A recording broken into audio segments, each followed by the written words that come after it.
Welcome to the Digging Deep ATVMX Podcast with your host, hailing from Kaukauna, Wisconsin, riding a CST tires, SSI decals, Valvoline-packed Yamaha YFC 450R, four-time ATV Motocross National Champion, number 25, Cody Jensen. What's up, everybody? We're back. Welcome to the latest edition of the Digging Deep ATVMX Podcast, episode 160 of the Digging Deep ATVMX Podcast, presented by our title sponsor, CST Tires, in stock and available for purchase today at shop.csttires.com. I'm your host, Cody Jansen, saying hello to our nearly 282,000 monthly Digging Deep listeners in all 114 countries in which you are listening, and this is our Digging Deep Budds Creek review show.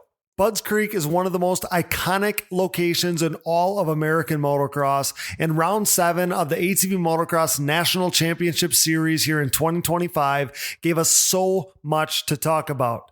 We have a jam-packed episode ahead featuring the talk of the town, Brandon Hoag, Johnny Hale of JH Racing, and my co-host this week, Wheels Up's Brian Jenkins. We have so much to get to. Let's dive right in, but first let's quickly shout out all of our incredible partners.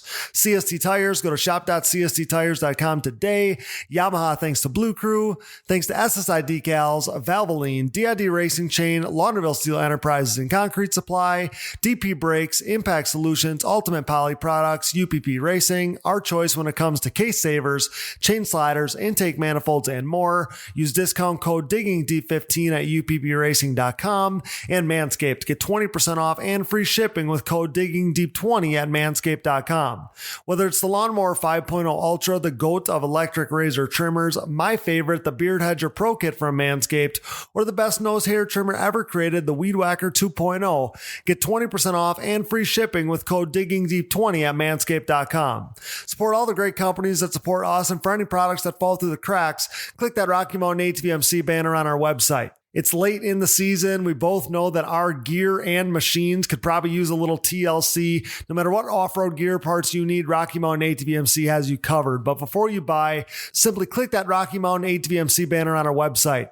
By using our specific link, we get a small percentage of what you buy on the back end, enabling you to help us out while purchasing the parts you need anyway. And did you know you can buy OEM parts from Rocky Mountain ATVMC as well? Yep, shipped conveniently right to your door. So click that Rocky Mountain ATVMC banner at diggingdeepatvmx.com to help us out while satisfying all your gear and parts needs. Of course, shout out to all of our donors. If you are interested in donating and hearing your name on the show, you can find the Patreon or Buy Me a Coffee donation links on our website. Major thanks again to all who have donated. Now, if you can't donate, but you still want to help us out, you can leave us a rating or a review on iTunes and Spotify, because that helps us out a bunch too. Now, it's showtime. The 30-second board is up, it's sideways, and the gate is down. Time to dig deep. Let's go! All right, guys, another round in the books, the ATV Motocross National Championship here in 2025. This one was round 7 from Budds Creek in Maryland, and we're back with another race review podcast here on the Digging Deep ATVMX Podcast. Joining me to help break down all the action this week, a guy who always smashes it on the podcast. We were just, before we hit record on this thing, talking about how much fun it is and all the great conversations that come from it. He comes to us presented by Valvoline and their Ultimate Power Sports line of oil. Say hello to Mr. Wheels Up himself, Brian Jenkins. Brian, so stoked to have you back on the show here. Stoked that you're willing to join me again. And yeah, man, welcome back to Digging Deep. Thank you so much. I appreciate it. And the invite is always welcome. I'll come on here anytime you want. Like we were talking about, the bench racing's awesome. You know, the conversations and just everything that comes from it. So it's a huge positive, and I'm happy to be involved. Awesome, Brian. I appreciate that a lot because, you know, obviously I feel the same way. You know, I'm the one that does this every week or whatever, right? I love it, obviously, but you've always been awesome on these shows. And even prior to doing the podcast, like, you were just a guy who I liked having racing conversations with. So you're the perfect guy for this job. And, you know, I always try to be respectful of people's time. And I really don't like to do this on the weekend. Typically, I don't like to bother people on the weekend. So I appreciate you. We're on a Sunday morning here. I appreciate you doing this with me. And you said that you took a break from some some garage work to do this. So man, it goes hand in hand. Like I always thought, one of my main things when I first started this was when I was working in the garage, when I was working in the shop, I was like, man, I'd love to be able to listen to some ATV racing content while I'm wrenching on my quad. And so, obviously fast forward 6 or 7 years, we've been doing this now for a while. And I think we're the anthem of a lot of people's garage work and travels to the races and all those things. So nothing better than to take a break from your garage work to do this with me. I think that's like the perfect thing. That's my perfect dream 7 years ago. Awesome. I'm happy to do it. Like I said, not to mention it's really scorching hot out here right now. And I know it's early, but it's already so humid and just sticky hot. So to come in and sit in the air for a little bit is probably a much needed break. Take a break. Well, Brian, again, I can't thank you enough. So obviously this episode here, we're talking about Budds Creek. We're reliving the weekend that was there in Maryland. Iconic venue, Brian. It's such a special place. I mean, so much motocross history there, motocross of nations and all the great motocross two-wheel battles over the years there. Obviously the ATVs we raced there for years and years, early 2000s and predating that. And then there was a break for a lot of years. We raced there in 2012, and then there was a break for a lot of years again. And now we're back going there. It seems like on the regular. Ezra Beasley does an awesome job. He really, I think, enjoys having the quads and tries to roll out the best red carpet he can for us. I was there last year for a quad only event that he put together before the weekend, and we did a live show and all these things. So I love promoters that really try to do their best for the ATVs. But Budds Creek, from your perspective, what are your thoughts on the place? I actually really like the place a lot. Like you said, Ezra, I believe, has really come around to the ATV side of things. I believe that's a huge help. And any promoter that, is willing to make the track more suitable for us and help out in any way possible is a huge plus for us as a whole. The track is always really good. I love the layout. My only, I guess, take on it is sometimes the jump faces are better than others. And obviously I love for the faces to be spot on because it just makes for such a better show and better racing as a whole, even for spectators. The big gulp is iconic. So when guys come rolling through there and bust that out, I mean, to watch people's faces, to see our guys do that's something special, and it's thrilling to watch. It makes it so exciting and it shows what these guys and machines are capable of. So, that track, it has great viewing areas. Like you said, it's iconic. It's been a staple for such a long time, and it gets a huge fanfare. So for a venue for us, I love it. So now you bring up the jump faces.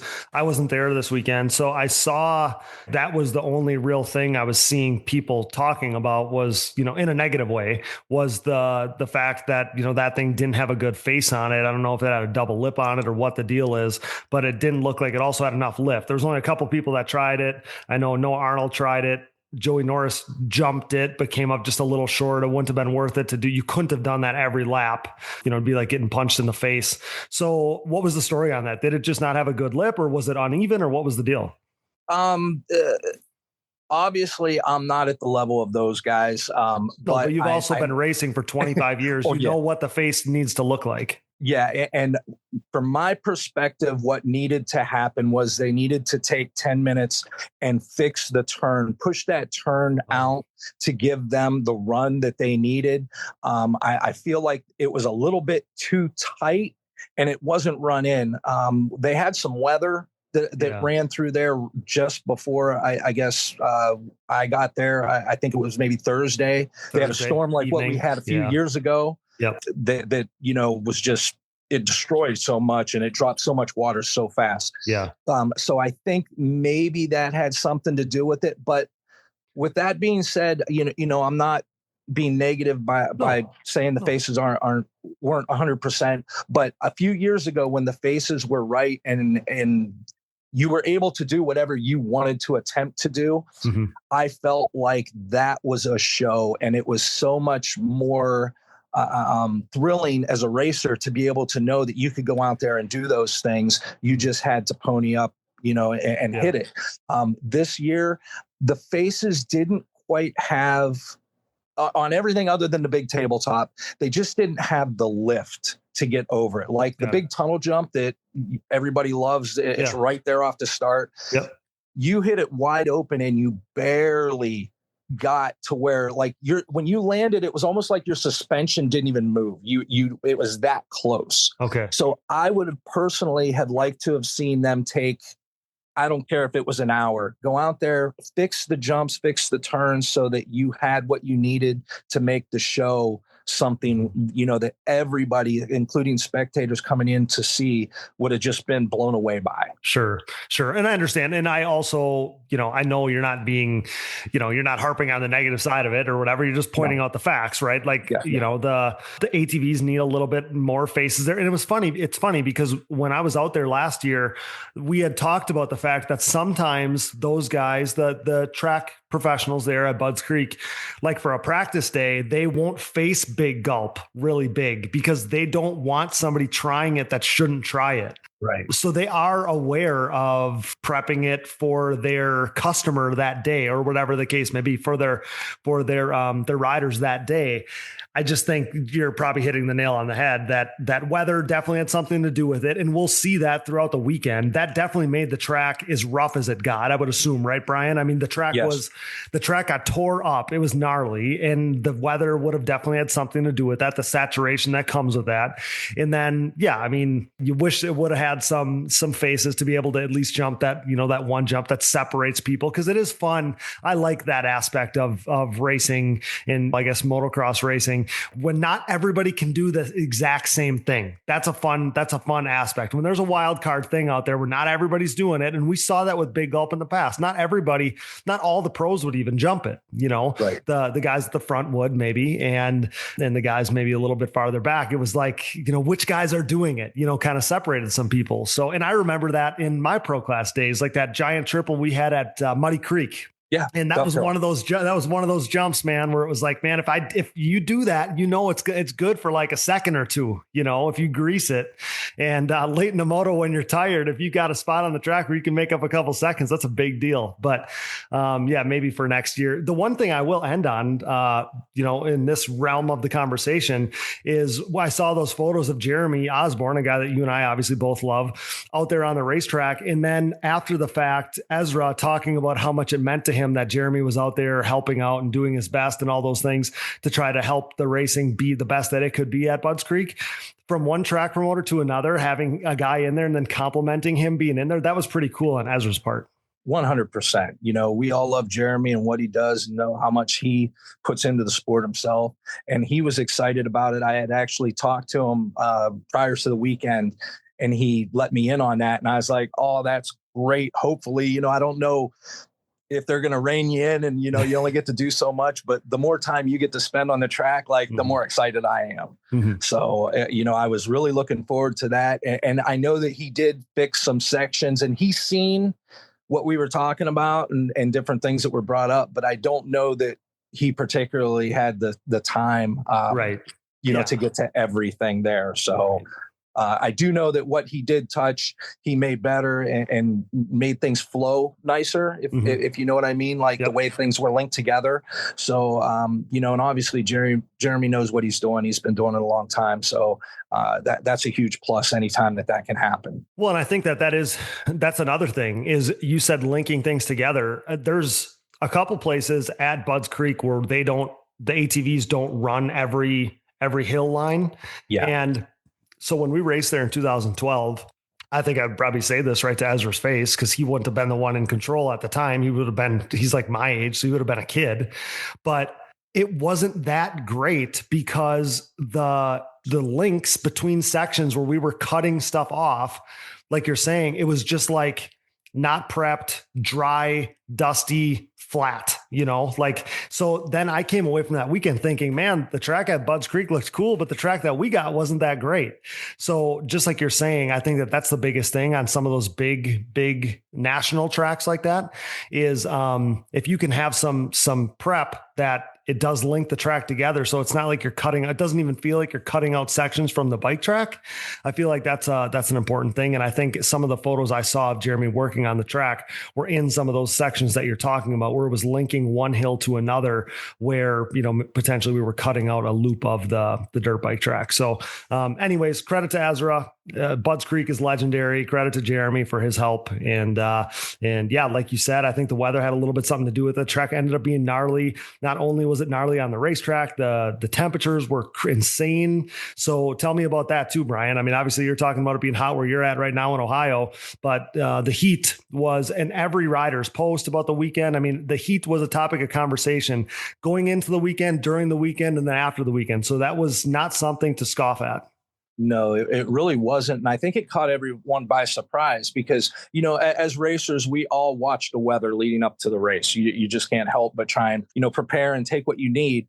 Mm-hmm. And at least for me, I know my weather app was showing originally that it was going to be mild. It was going to be like in the 80s and every day there was a chance of rain. Mm-hmm. That slowly changed throughout the week, and it got to the point where it was like low 90s and started clearing out and looking really good. But I don't think anybody expected or was prepared for the heat that we actually got. I mean, it was brutal. I wasn't aware actually that it affected so many people as badly as it did until I had an unfortunate incident. I broke an axle and I was talking to the paramedics and everyone down there waiting, for a little bit of a tow off the track.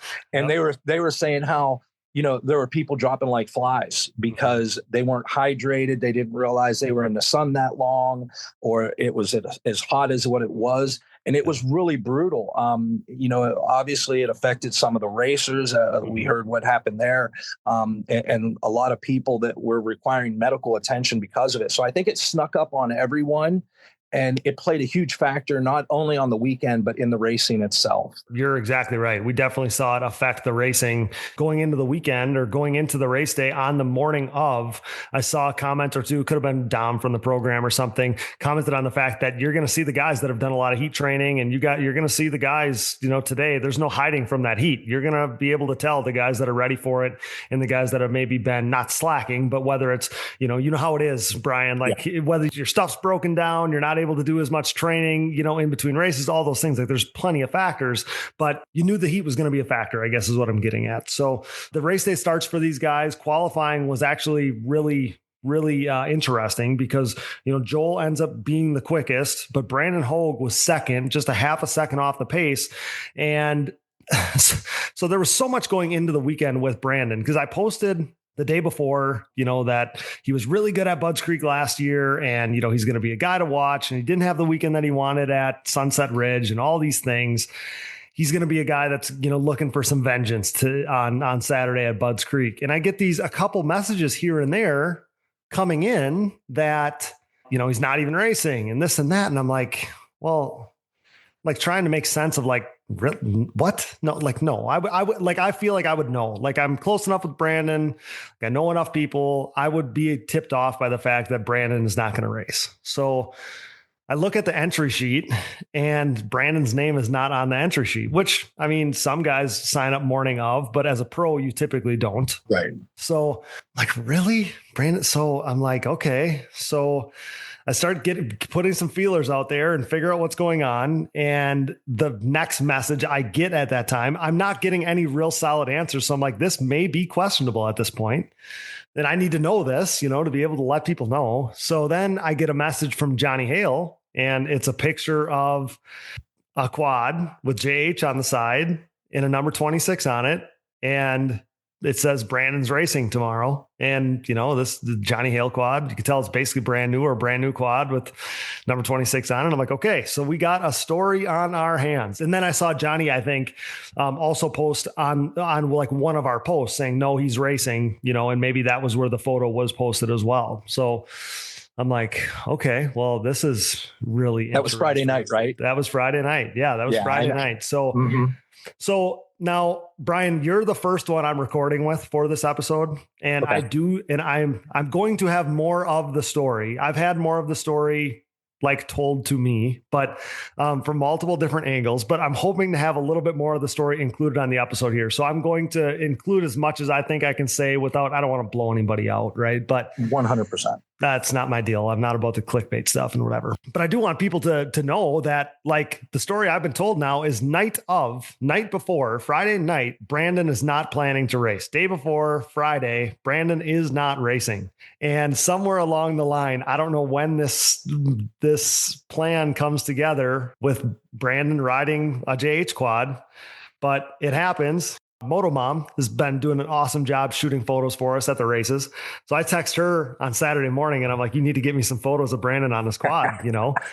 And then I'm like, you also need to, because now I don't know what's going on with Westland. So I'm like, you also need to get me photos, if you can, please, of Kevin Saar too, because he's going to be on a Westland quad. So, and he is, spoiler. Yes. So he's on a Westland quad. Nothing changes for him, but something has now happened with Brandon where he's riding a different quad. And so now these first photos that we see are him and he's in totally different gear and like he's unrecognizable, right? Like different helmet, you know, different gear, like all this stuff. So it's crazy. Who's that guy? Yeah, exactly. Who's that guy? So, and listeners of my show know that, you know, Brandon lived here. Like he, you know, we go way back. So I love this kid like a brother. So I'm like worried about my friend. Like, what's he dealing with behind the scenes and all these things. So I have had numerous conversations since then. I'm, you know, tuned into a little bit of what's going on there. I think the plan is we're going to see him the rest of the way. But the biggest thing that is the part that I want to tell and the part that I want to hear more from him or somebody in his camp or however this is going to play out on the rest of this episode. But what I want to hear is night before he's not racing, day before he's not racing, night before there's photos of a 26 on this quad. Next morning, we see photos of him on the quad, and he was pushing Joel to the brink to be fastest qualifier. You know, I mean, he was on a quad that he presumably never rode before, ends up only a half a second. He's second fastest qualifier, a half a second off the time. And him and Joel were duking it out in the first qualifier and at the beginning of the second qualifier going quickest. And he was just pushing Joel like every lap. They were both progressing, getting quicker and quicker. So that's the part of the story that I think is amazing to me. I think about hopping on another quad and going that fast and, you know, having all that trust in it and all those things is incredible. And then I also think about the fact that Brandon was doing that with whatever was going on.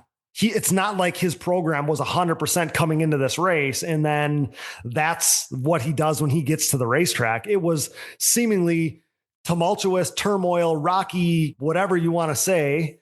There's turbulence coming in and then he goes to the racetrack and still smashes it in qualifying. That's amazing to me, Brian. And again, that's the part of the story that I want to hear about. I don't necessarily want to hear about the drama part, but I want to hear about the fact that he was able to get to the racetrack and then go that damn fast on a quad that he'd never ridden and all the stuff going on behind the scenes. So I'll give you my clean version. Okay. I'm friends with a track butterfly, we'll say. Okay. And so I heard the same thing like that morning, which I'm going to say is Friday morning. Yep. I hear Brandon's here, but Brandon's not racing. There's drama. And I'm like, okay. Interesting. So I just kind of let it go and, you know, wait to see how things play out because I don't know anything behind it or anything like that. And it's none of my business anyway. So I thought, well, obviously this will come out. We'll just wait and see what happens. So around late afternoonish area, I hear Brandon's racing. And I was like, what? And they're like, oh yeah, Brandon's going to race. Johnny Hale is going to figure something out. And I'm like, okay, that was kind of quick, but okay, we'll see how that plays out. So fast forward to that evening, Friday evening, after I get back from dinner, we're, you know, kind of just walking around the track, catching up with everybody, talking. And I happen to notice what looks like a brand new quad, like you said, under the Hale tent. And then I see some of my friends running over and they're starting to sticker it up. And I see the 26 come out. So right away, I knew what was going on. Like, this is legit. This is happening. This is Friday night. You're racing Saturday. So it's kind of like that guy that gets to the line and panics because something's not right with the bike or it won't start or whatever. Exactly. They hold everybody up. The scramble ensues. The guy gets on the line and rips a whole shot and checks out. Exactly. Like from chaos comes concentration and focus type thing. Yep. So I don't know what happened in that camp. I really don't, care to know any of the drama, but as long as Brandon's on the track and racing, and that shows what kind of machine that Johnny can build, it shows that Brandon obviously has a skill set and the know-how to just jump on something and go for it. That was obvious by, like you said, they literally were dueling it out. I was listening to the radio and I'm like, how much faster are these guys going to go before somebody says, it's enough, enough. Yeah. How fast can you go around this track? I mean, it was exciting to listen to, and, the announcers were getting into it, and, I wasn't able to be down there for that first practice, but it was exciting to hear. And it got me pumped because then I'm like, I can't wait for this race today. This is going to be, like what you were saying, that Brandon didn't have the finish that he really wanted the previous race. And I thought, he's coming to play today. This is going to be good. If he can pull a start, look out. Exactly. So yeah, it's fun to hear that from your perspective too, that at the racetrack it played out just how it felt to me, kind of following from afar. So yeah, that was my biggest takeaway from qualifying, was obviously seeing Brandon, on this other quad and all the vibes that come from that. And then yeah, him being just as, basically matching Joel, ending up being just a half a second back, which we know is a feat in itself. And then, yeah, the rest of that qualifying top five was Bryce Ford. He was another half a second back ish. Wesley Wolf ends up fourth fastest, and Mason Jackson ends up fifth fastest heading into the first moto there. So first moto, on the topic of JH, we might as well stay on that topic because Wesley Wolf rips the whole shot in that first moto. Joel quickly gets into the lead, but then him and Joel and Wesley end up just checking out early on the rest of the field. I mean, like gone. Like you don't see that in ATV racing very often. And those two freaking, turned it on and left the rest of the pack in their rear view early in that moto. And that was impressive to see. And we saw actually in qualifying the fact that the track was definitely getting rougher because that second qualifying session, nobody really bettered themselves. I think Chad or one of those guys was one of the only riders to better their time. So then, progressing another 2 hours, this track was going to keep getting rougher and rougher. But yeah, didn't look like it early in that first moto for that front two of Joel Hattrick and Wesley Wolf, because they made a break for it. 100%. Once they got in the front, they just put their heads down, and it was crazy because it just looked like, another day at the office. They were riding and doing what they do, and they were flying. Like they made it look so effortless. And their styles are so drastically different. Wesley rides the wheels off of anything, throws the thing around. He moves all over the place. Like he's so aggressive and just commanding the way he rides. But those guys were gone. They were putting in some laps, and they were mistake free for the most part, where the track was getting deep. It was developing some gnarly kickers. The entrance to the turns were getting just, brutal, dangerous. And these guys were skipping over things. Like, I don't know if you've seen that section up top after that, the far side triple where Joel was coming in. He made that section look so easy with what he was doing. And what's crazy is we were all there. There was a enormous pothole that was on that inside line at the beginning of it and the end of it. And he made it look like it was flat ground. So those guys were just so damn impressive for how fast they were going and how smoothly they were able to ride a track that, I'm telling you, the turns were deep, and the entrances were just dangerous. It was brutal almost. And they were holding on and making it look easy, jumping through stuff that the rest of us were like tiptoeing through. Yeah, I think touching on that section that Joel was just absolutely crushing. I think Gloop posted a video of that section right there of Joel going through there, landing that triple sideways and then kind of bicycle manualing over those, next couple humps there. And he made it look so easy. And then you touch on Wesley in this effort thing. Like he's the guy that, wears on his sleeve the fact that he doesn't do this full time. He doesn't get to ride a ton. He works every day. He's framing and all these things. And So in my mind, I'm like, you think you'd end up conserving energy knowing that like you're not riding every day and whatever. And yet he's the guy that's exerting the most energy on the racetrack. It's what makes him so special, right? Like it's what makes him just this absolute like one-off. Nobody's like him. It's insane to me that he conserves no energy, yet he's not busting out motos every day behind the scenes. It's nuts.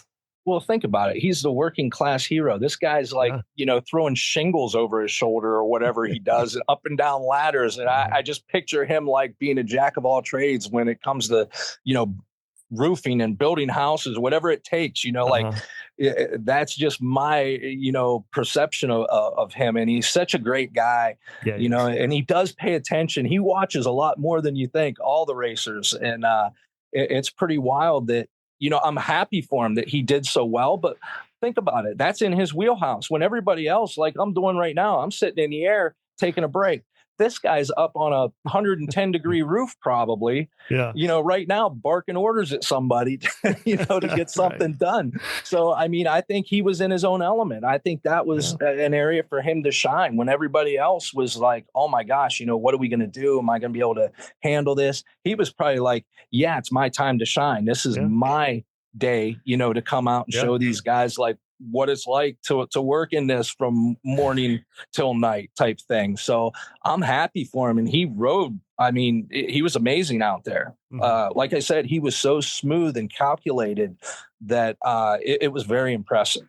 Yeah. And I think I said this to Wesley the last time he was on the pod here, but when you're not like living and dying by your results, I do think that there's an advantage to that, because it's like, hey man, like this on the weekends when I get to come to the racetrack, this is what I get to come out and play. Like other than that, it's grind time back at home. So I do think that, that can be an advantage. And I think, man, he was just so spot on this day. Like we've seen a couple days like this from him, but I think that this was his best day of his career because he was the podium guy from start to finish, basically in both motos. And spoiler alert here. And that was just awesome to see. So Joel, Wesley, it ended up being Jackson, Ford, Hogue behind those guys, finishing out the top 5 early in that first moto.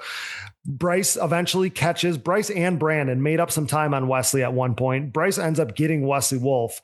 And throughout the pack, then we got a lot of good racing going on because Jeffrey passes Wienen and ends up, so he makes the pass on Wienen. Then he ends up falling back. So then we lose Jeffrey. He loses like 3-4 spots, ends up going back to 8th. Those guys were around the top 5. But then that's when this whole dream ride like story, all the thoughts that we had for Brandon, that's when this kind of goes sideways for Brandon because we lost him out of this race. So that puts Wienen up to 4th, but finishing out that thought on Brandon. So he ends up like at the moment, I didn't know what was going on. We just lose it. We see a long lap time. He ends up crossing the line in like 8th or 9th or 10th, something like that. Something. And I don't know if it was a mechanical, he crashes, whatever. And then I quickly get a message from Ava, his girlfriend, that's like, no, it's not a mechanical. I think they wanted to nip that in the bud because of all the support coming from JH, which is obvious. And I got online as quickly as we could and said, hey, wasn't a mechanical. Don't want any narratives that weren't true going on there. But we realized that Brandon's dealing with something, physically behind the scenes with this heat thing. And, there's a regular heartbeat and like he comes off the track and his heartbeat is like 40. And which is insane. So dealing with some kind of heat stroke situation, whatever. So obviously we're not going to see him in the second moto. They shut him down for the day, rightfully so. But yeah, scary moment there for Brandon. Obviously, like we talked about, dream ride is what we were thinking. But then not that it all makes sense, but maybe as we learn more of the story, as the days have unfolded here, he wasn't training like a madman behind the scenes coming into this race because of whatever was going on behind the scenes. I don't know that he maybe didn't have a quad or whatever the case may be, but yeah, that might've been a factor too. Not only was it crazy hot, not only was he amped up, pushing inside the top 5, but also he didn't come in with a ton of prep like you normally would because of, like I said, whatever was going on coming into the race weekend there. Yeah, I had heard the same thing that he actually wasn't planning on racing the rest of the year. Like whatever went down was bad enough that he was like, I can't do this anymore. I'm throwing in a towel for the year. I'm going to regroup for next year. So I feel that you nailed it, that he probably wasn't going through the entire motion of what he normally would to prepare. And then I really feel that heat, it surprised everyone. It snuck up on everyone. Mhm. It was hotter than what it was expected to be, I feel like. And at the track, you're at Buds, there's not a lot of shade. You are No, there's literally not. out No. there to Yep. bake. And you know this, like when you are out there, you're taking on the full force of that sun. So there was no place to hide. And I heard that there was actually quite a few racers that ended up being rushed over to Bryce Ford's camp because he has that ice tank. And I heard there was actually quite a few that ended up going over there because they were suffering symptoms of heat stroke and Sure. exhaustion. So I'm thankful that Bryce had that and was able to help out. And I don't know the extent of how many people, but I heard that it was actually more than a few. Okay. Yeah. And that's not a surprise because what I was going to comment on before too, and I was going to say that, and I don't think I got the opportunity at the beginning of the show, but yes, like it's one of those places and it's probably because they take them out for viewing. And like I said, this place is hosted a Motocross of Nations, big national, like you obviously have to lose some trees to be able to host all these people and make sure they can see the racetrack. It does feel when you're there, like you're just baking out in the open. It feels like you're in an oven. Yeah. The other thing that they have always said about Budds Creek is the fact that it's down kind of in a bowl is that moisture, that humidity, that heat, and maybe it's like the Loretta's effect almost, where it just stays down there. Like it feels hotter there. You go outside of the racetrack, outside of the property, and it does not feel as hot as it does down in that bowl at the track there. At least that's what they've always said about Budds Creek. But yeah, it is such a hot place. And like you said, I think it's one of those things. I think it affected everybody, like how often do you not see Joel Hetrick after the moto? He wins this first moto, again, spoiler alert, and we don't see him after the moto because of the effects of the heat. Like you never, ever, ever see that. And we've raced on a lot of hot days, but this was next level heat. And, we saw the effects of that. So obviously I know by the start of the week, I had checked in with Brandon. He said he was feeling closer to normal. And Ava had even told me later in the afternoon, like Brandon obviously suffered some kind of event, but he was doing okay. Like there was no concerns at this point for his health. It's just that he had probably suffered a heat stroke. And, though that can be a really scary thing. I suffered a heat stroke when I was a younger person. And yeah, same thing. It kind of zaps you for a few days. Like you don't feel quite right. And Brandon messaged me at the start of the week and just said he's, I feel good, but I'm like really tired. I'm having a hard time just getting going like normal. So I'm glad that he knew where his limit was with however he was feeling, because we've seen riders, Josh Lichtel, 2-wheel bike guy, died at Redbud 10 years ago, because he didn't know when to pull off. So he kept going, burned himself up and passed away. And I'm glad that Brandon, who has no quit in him at all, I'm glad that he knew where the limit was for him and made the right decision there. All right, guys, it is my honor. I'm here with the man of the hour, the guy at the center of most of the attention, it seems like, at Budds Creek, both good and maybe bad at some point. Of course, who I'm talking to, brought to you by CSD Tires and their Pulse MXR line of tires. It is the 15-time AMA ATV Pro Class podium finisher, Mr. Brandon Hoag. Brandon, it's been a minute since we've had you on the pod, pal. Now you're, like I said, you're a lot of things going on in your world right now. Stoked to have you on. Stoked that you signed up to join me here. Yeah, thanks for having me on. Sorry, it's I think we tried to get one on earlier, but just tough scheduling. But yeah, pumped to be back on, man. All good, man. I've said this to Brooke too. Like I used to have a little bit more freedom too before I was working a day job and, trying to fit things in between things too. So I know exactly how it goes. But first and foremost, man, we know, something happened right with health wise at Budds Creek. You suffered a little bit of a heat situation. So first and foremost, how are you doing? You doing all right? Back to normal? Yeah. Well, I'm actually not, but I mean, as far as what kind of happened there, I really don't have an answer. I've analyzed everything that day. I mean, nutrition wise, and I was for sure like overhydrated and definitely, I wasn't lacking electrolytes and things like that. Like I'm a nerd with that stuff. I know you are. I've never had this happen before. Yeah, I've seen some comments and stuff about me doing that, and the way I would explain it though is just that it wasn't oh, just like slow down and ride it in and deal with like fatigue. I just could not see. My vision was gone. So like in that scenario, I didn't know what to do. I had to stop. Mm-hmm. It's a bummer. I don't wish it on anybody. I really didn't think it was crazy hot that weekend, actually. Like, I know we've raced way worse, and I live in Florida now. It's been hotter down there. So I don't have an answer. I don't onto what went wrong. Outside of, like, for me, I didn't prep for that. I for sure did not. I didn't train. I didn't ride. I didn't ride a single day, do a single lap, which I'm sure we'll get into the reason for that. But yeah, I didn't think I was racing, so I wasn't preparing for it the right way. And then yeah, I just tried to be normal me, and I don't think I was capable of that. So it's something like that. But yeah, it's a bummer. I don't, some of the comments are whatever, but I still see them, and it's, until it happens to you, like it's tough to explain in that situation. So as this is playing out, like, and I told you, we talked after the races, and I told you that I once had a heat stroke. I'm sure, like I told you via text, like I'm sure that yours was way gnarlier than what I had when I was a younger person. But like, did you feel it coming? Did you slowly get worse and worse, or was it like the flip of a switch? All of a sudden your sight is gone. That was the crazy part. Like, it actually was not slowly building up at all. The race felt normal. I felt good, to be honest with you. The pace wasn't crazy hard. It was, I think, yeah, I was in fourth or fifth or something. And Yep. like, I actually was really happy with where I was at. Felt good. Felt like I was going to be good. And it was just out of nowhere, going up the triple, like the big old triple. I take off, and it's like when you're about to pass out, really. It's like, I was seeing stars. Mm-hmm. Couldn't see anything. My whole body went numb a little bit, and my heart, I had arrhythmia really bad. Like, it would beat, and then it felt like 10 seconds would go by, and then my heart would beat again. And it scared the heck out of me, not going to lie. I just didn't know what was going on. So I tried to pull off and, like, see if things could get better, obviously.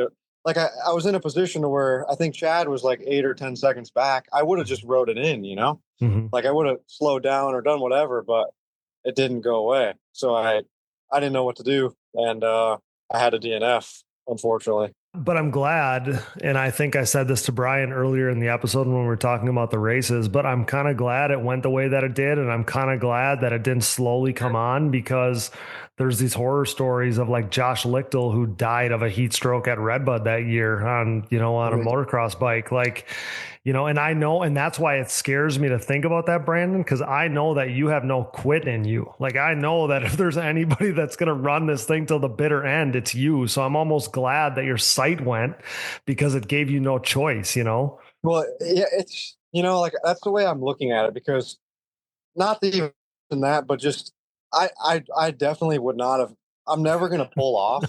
And, I mean, it was like my body saying, no, dude, you're done. You're done, Mm-hmm. And it was a bummer. I mean, I hate that. I don't, like I said, I don't wish it on anybody.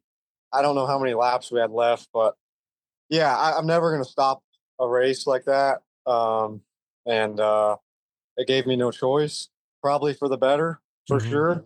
And then, like, yeah, the medic came over and like was checking me out and stuff, and like we did a pulse check, and I was like 40 BPM.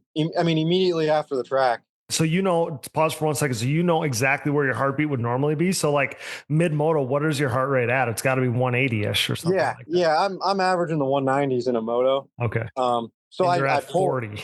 Yeah. I pull off and I go to the trailer, and I'm checked out maybe in a minute, 2 minutes. Mm-hmm. And I'm that low, like, so, something major under the hood just wasn't there. So wish I could have done more. And, the talk about, yeah, I don't need to get into that, but it's just like, it's, once it happens to you, then you'll know. But until then, it's like, I can't explain it. I really can't. Yeah. The feeling of your body burning up like inside itself is not a good deal. And again, I don't even know exactly what you were feeling. But then, so when you and I chatted last week or whatever, a few days ago, you enlightened me on the fact that, and I mean, obviously now we know things were going on behind the scenes, but the fact that you weren't able to prep in between races. And then as I learned more, and we talked to Johnny on this episode and all of those things, we learned that like, it was just, you weren't planning on racing until just like days before this thing. So you weren't prepping. You probably didn't have anything to ride anyway. So, I mean, that whether it's connected or not, you probably assume that it is, especially because your body was probably in shock because you're such a gnarly trainer. You're on top of every little thing. You have every single day structured. And then when everything went down and you have this little break and, everything is up in the air, I mean, your body was probably in shock, like, okay, like, let's do something, let's ride, so I'm sure that does that. Like when you said that, I kind of had a eureka moment, like, you know what, that probably is all connected. Yeah, I agree. And that's on me. I probably shouldn't have just stopped, but I was at a point mentally where like I was crying every day and just not in a spot to. I was going to say emotionally, not just mentally, but like, emotionally. This is my whole life. And I was dealing with being done racing and like, I tried to handle it like cool and stuff, but every night, during the day I'd be all right. And then at night, every night, I mean, my girlfriend, Ava, I feel bad for because she would deal with the most bipolar. I mean, one minute I'm like, screw everybody. I want to race. I'll race a bone stock Yamaha to then, no way I can do this. And like, it was, I hate it for sure. And, I know one day I'll have to deal with it, but like the way that it came like that was, I just wasn't ready for it. And then, the training too, like I went from doing a lot to being pretty just depressed about things. And like I shouldn't have, but I did. So no, that's totally fair. I mean, there's people out there that know you better than I do probably in 2025, but like, I feel like I have a pretty good feeling for like where you're at in life. And I've known you for a lot of years at this point, and I know how much this stuff means to you. And every time we've had you on the pod, I mean, all the listeners know you're as passionate as anybody. So the fact that it would have been really, really heavy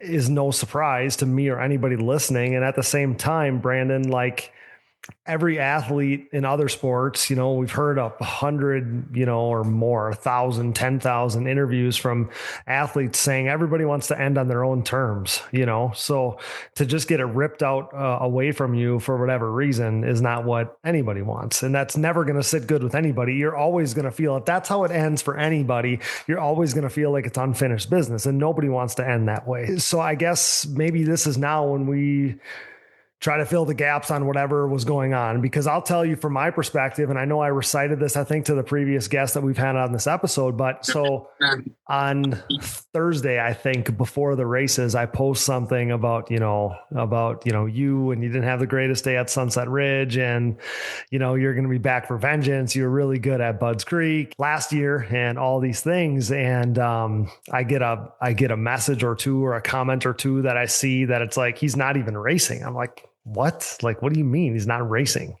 So then on, I think Friday morning, I think I'm at my desk at work, to be honest. And I'm like, I better just check the entry sheet, because you can look at like the results from that race previous to the races to see who signed up. So I look and you're not on there. And I'm like, what? Like, what is that?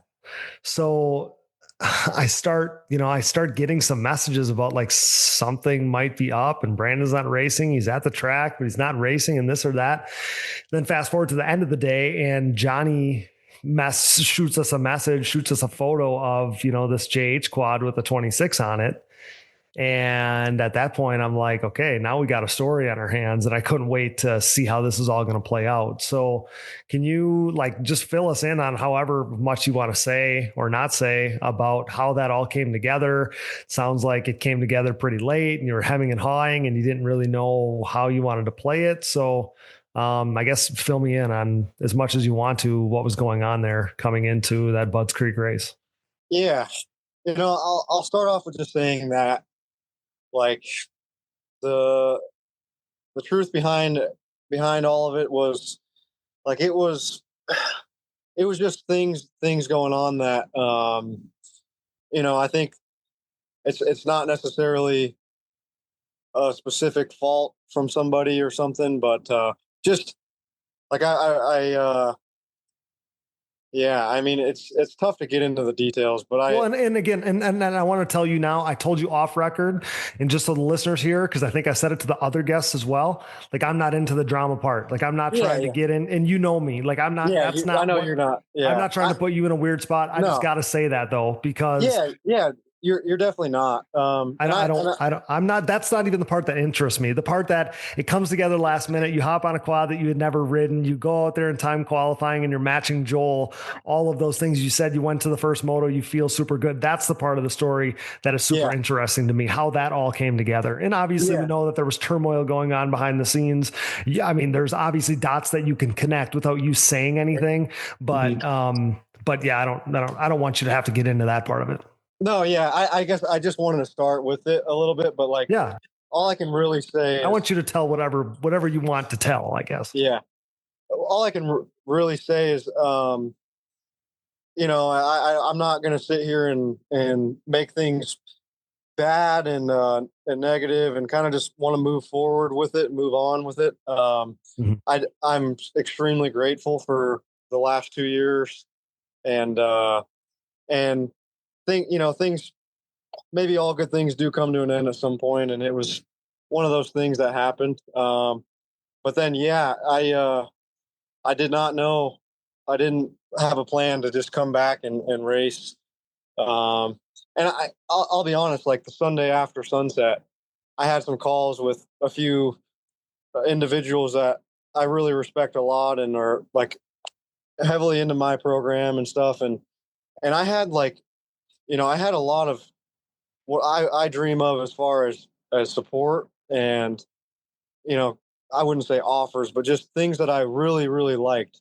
And I actually turned them down, honestly, out of respect, to, like, not just jump ship mid-season. I didn't want to be that guy and things like that. So I had my mind set on, like, nah, I'm not going to do that.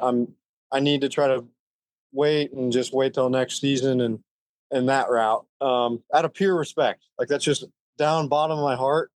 That's the way I am. Like, I don't want to do that. But then I started crying every day, which is weird.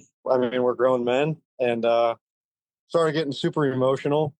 Still talking to people, and I just, a couple weeks went by, and then the week of the race, actually, I had a couple people talking to me about really trying to just show up and race. Doesn't have to be good. Doesn't have to be a good result. And I was cool. That's awesome that they were willing to do that. And then I had a phone call with, like, my previous team, out of pure respect again, basically laying out, like, what's going on. And I had to have that phone call just to do it the right way. And I did. And, I don't know how well it ended as far as good or bad, but it had to be done. Like, these things have to be talked about before moving on. And that conversation happened, and I literally ended the call and loaded up my RV, threw my dog in there, and we started driving. And yeah, Johnny Hale had his personal bike, so it's what I ride already. I mean, engine package is pretty much the same. PEP shocks, it's pretty close to what I'm on. Okay. So I was pumped with that, and he was asking me, like, hey, what do we need to do for, setup and that? And I'm like, dude, if it's got oil in it, I'll be happy. So he still did my last year spec on suspension and stuff, and made sure he had me dialed in. The whole time I'm thinking, man, I want a P1 qualifier, and I want to duke it out with Joel and Bryce. And, like, I had this, I wanted to so bad. And then, signed up, got gear, went out for the first qualifier. Felt a little slow. Actually, I felt slow, but I ended up, battling with Joel for the qualifier. And I'm like, maybe that's a good thing. That's that's solid. So thought the day was going to be good. Better than solid, but yeah. Well, I thought it would be a good day, and I was pretty excited for it, and yeah, I like that track, dude. The track to me for some reason is sick. I wish I was doing the rhythm Joel was doing on the last like Rip It Up Films video. I never did that, and man, it looked fast. Like I feel like if I would have done that, I could have even increased my lap times and stuff. But the other way, I felt fast. I just didn't feel that good at, like, I didn't feel like the normal me, but I still felt fast. The speed never leaves. And then I mean, all was good. Went to the motos, and then that's kind of what happened. But yeah, as far as prep, like I said, I didn't do a single lap of riding. I still exercise, like, but I went from running 50 miles a week and biking 100 miles a week to doing close to nothing. So yeah. Yeah, that's insane. And still, the part of it to me that, you're jumping on a quad, though it's similar to the stuff that you were riding, it's still a different quad. It's still somebody else's quad. And that was one of the reasons too, why I was like pretty diligent in wanting to have you on the show. Like I didn't want to force you, but I wanted to push you to do it because I also wanted, like, I think it's so cool of Johnny to pull it together. Like the way he tells the story is, he's just like, I'll find you a quad. We'll figure it out. And that's a pretty damn cool thing. Like you said, you had people offering things and, trying to push you to get you out there. But obviously, it's a quality program. It's a pro level program to have a guy in a quad just sitting there ready for you, waiting for you. That's not like, there's not a ton of that in ATV motocross, Yeah, like you got to think about that, right? This guy, like, if I went and blew that engine up or just wrecked really bad and totaled that bike, he's doing this for nothing. I mean, you could say like, oh, maybe for engine business or whatever, but at the end of the day, honestly, he's doing it just to genuinely want to see me race, to help you. Yeah. And that's like people like that is I mean, they're hard to come by, and it means so much to me. I mean, it really does. Like he knows that I love this stuff, but he also knows I do need the help, and he offered that. Like that's so much of him and Tiffany both, and letting me use their trailer and just whatever I need. I mean, it's I appreciate it so much. So sick. It's so sick. Always a fun time. I mean, he was happy. If I would have done, got 10th, he would have been happy. Yeah. At the end of the day. And like that's a lot too, dude. I got second, and he would have been the same if I would have got, and I mean in qualifying, sorry, but like, let's say I would have got 5th or 10th or whatever. He was still, I DNF'd and the guy was still cool. You know what I mean? I DNF'd. Like people thought the bike broke and stuff, and I'm like, no, like that's the last thing I want to have to happen. Like I was immediately told Ava, please go comment and say this wasn't a mechanical, but and to her credit, and to both of your credit, she messaged me right away. Cause obviously we were speculating. All of a sudden you drop from 4th to 10th or something and then don't come around. So it, like, there's a question of what the hell happened. Right. Because again, I know you're not going to pull off the racetrack, and, and she messaged me right away. So credit to her, cause she's done that, a number of times now throughout the last season or 2 or 3, where, she plugs us into exactly what's going on if we're not, right there to see it. So I appreciate that a lot, because I did the same thing. Then I'm on damage control because I know I'm feeling the same way you are, where I'm like, Johnny did all this. It's all like out of the kindness of his heart. I don't want to have any bad PR towards JH about people thinking that this thing might have broke. So, I did the same thing. I made sure that nobody, made sure it was very clear that wasn't going on. And again, I wanted to make sure that he got his flowers for stepping up to the plate and giving you a quad to ride and all those things. It doesn't get cooler than that. So, and it was crazy, man. Like, and that's maybe what adds to the lure of this, probably why I'll never forget, this situation, because again, like, it's not the negative part that like interests me. It's the fact that like, you're out there, you're not even in the same gear. Like, you're out there and stuff that, cause I'm assuming that that's maybe your gear and stuff was previous team's property. Like, I don't know how that works, but all of a sudden, yeah, you're like in totally different gear. You don't even look the same as, obviously as we remembered you in the previous rounds. Like, to me, like obviously, I'm a big 2-wheel guy too. It's like when you see a guy get, a fill-in ride to another team and all of a sudden he's in all the kitted gear and stuff. It's just, it was just cool. Like I told somebody else on the show, probably Brian, that I messaged Motomom, who's been doing some shooting for us at the races.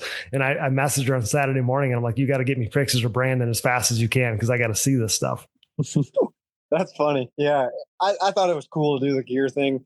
We actually weren't even planning that. I was planning on running the old practice gear, but it has like holes in where my butt is and stuff. I'm like, if I'm going to ride, I can't look like a goon out there. So the fun, I mean, another cool part, the gear happened to be, they were like on sale, super on sale gear. And the only size left happened to be my exact size for the pants. Right? I'm like, this is just meant to be, That's awesome. But we, and Ian from SSI got my like lettering in the AMA Pro.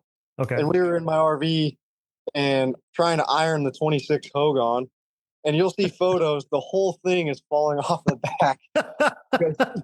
we were trying to put it on and like it wouldn't stick, so we were cranking the heat up and then we were burning it, and you know how yeah. So my jersey's unfortunately already like smoked, but okay. Yeah, the 26 Hogue is dangling off the back of it. Man, that just adds to the story. I feel like that's awesome.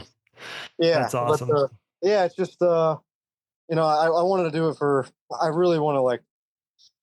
It's a bummer. It's it's kind of mid-season, but a fresh slate would be cool.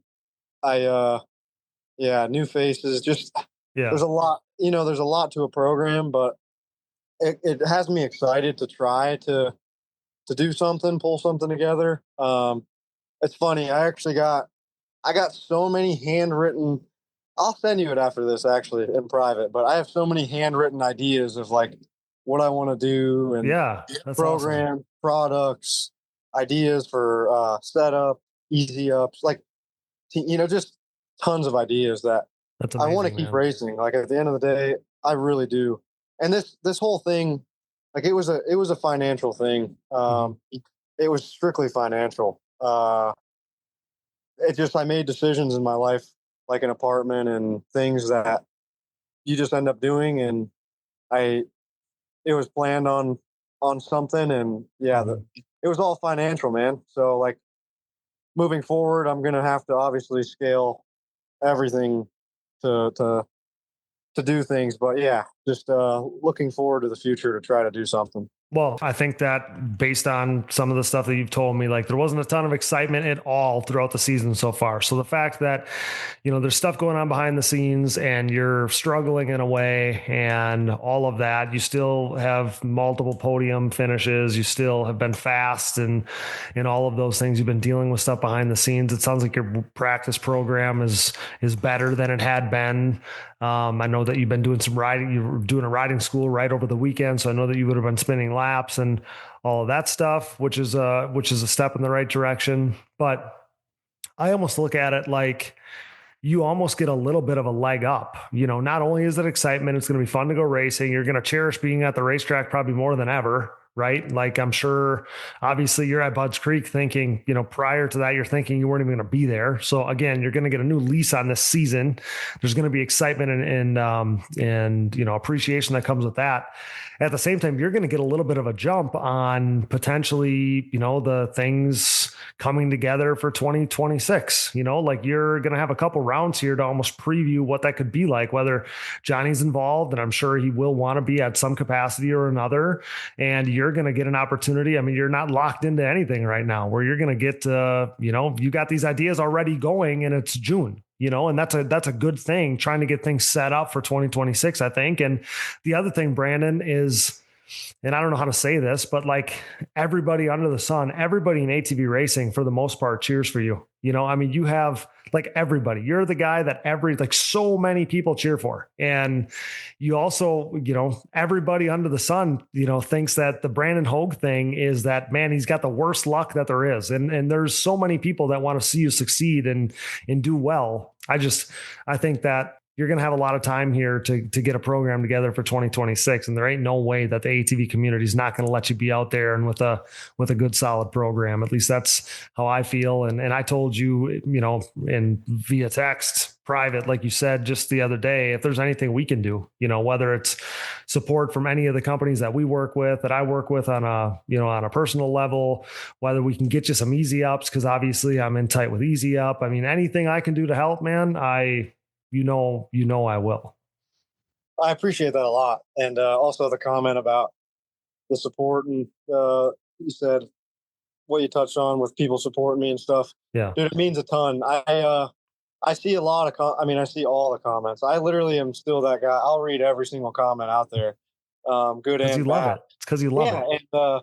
And I just, you know, I always will remember being back and being the commenter and stuff. But I see things that I am not proud of still with myself that I want to improve while I still can. And like next year, I would love to honestly like promote the companies and people that are helping me more. So like, I mean, social media videos and like, you know, pumping out what I run for products to try to help.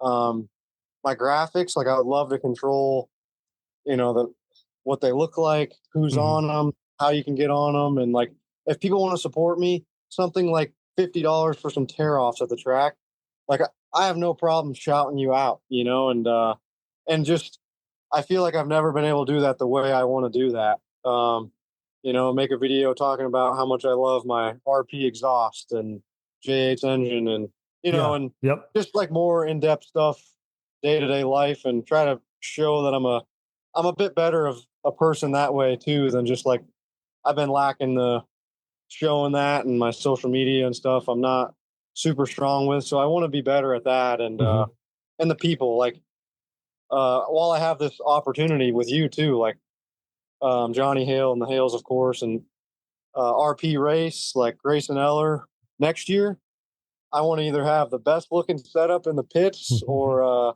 at least be good enough to be like, wow, you see Brandon's stuff, like, you know, his post or whatever. I want to improve that. And I'm looking forward to hopefully being able to do that. And yeah, so well, I'm glad. I'm glad. And that was part of my whole idea here with making sure that we got you on, because obviously it would have been very hard to tell the story of Budds Creek without, you know, being able to hear from you and all the attention that, you know, you had going on at that round. But at the same time too, I wanted to be able to highlight and showcase the people that, you know, helped you get there and pulled this thing together for you and all those things. So yeah, the power of social media, man, it's your free advertising tool, you know, and that's something that you look back years ago, that wasn't a thing. That, you know, you look at Gary Denton, you know, in his day, and he was doing the same thing, right? You could pay to be on his fenders too, but you know, that was about where it ended. And nowadays, you know, you can do so much with social media. So that goes so far. You're hitting the nail on the head there with wanting to shout out those people as much as you can. And I think, again, everybody knows you appreciate it. Everybody knows that. I always think of your lack of social media as because you don't have time for it. You're just nose to the grindstone, grinding away. But yeah, I do think that you're going down a good road there of, you know, wanting to shout everybody out as much as you can. What are you wearing for goggles these days? Is it Scott? I'm pretty free agent. I was Scott, and then can we get you some goggles? Yeah, man. I mean, I'm a free agent. Okay, so I'm going to send you some goggles. I just don't know. Do you need them before the weekend? No, I actually got some from I think I got Joel's practice goggles. Well, that's fine. That might have to be secret, but that's is he still wearing 100%? He is, yeah. Are they Armegas? Yes. Yeah. Okay. So one thing I could send you before the weekend if you need them is I got 10 packs of tear offs, laminated tear offs here that I can give you for. Dude, it's all. That's a ton. I'm all good. Dude, no, they are here for giveaways. So we're going to give them to you. Well, I mean, dude, I promise it's all good. No, so they're going to you, just so you know, and we'll get you some more goggles too. But dude, now I'm gonna need you're gonna need to hook me up with some digging deep stuff, man. Oh, that's fine. But I've had these, so I don't wear our megas. I wear 100%. I don't wear our megas. Right. So I got all these tear offs here. I've been trying to figure out what I was going to do with them. Just like you said earlier, it's like it's meant to be. So this works out perfect because I know you need a lot of them in the pro class. So I got a stack of them here. We'll get them to you. I don't know if we'll send them to the racetrack or how we want to do that, but we'll get them to you because it's still Monday here. We'll get them out tomorrow. Yeah, no problem. But yeah, we'll get them to you for the weekend, pal. But so this is the plan, right? This is the plan the rest of the year. This is what we're going to do. I'm assuming we're going to ride Johnny's quad. And it sounds like from talking to him, that's the plan the rest of the way, at least for 2025 here. Yeah, I'm going to try. I am dealing with really bad health at the moment. I think it's just from the weekend, but okay. I mean, I'll just be honest. I don't know what's going on under the hood. I'm going to get some blood work done. Okay. But it's bad for sure.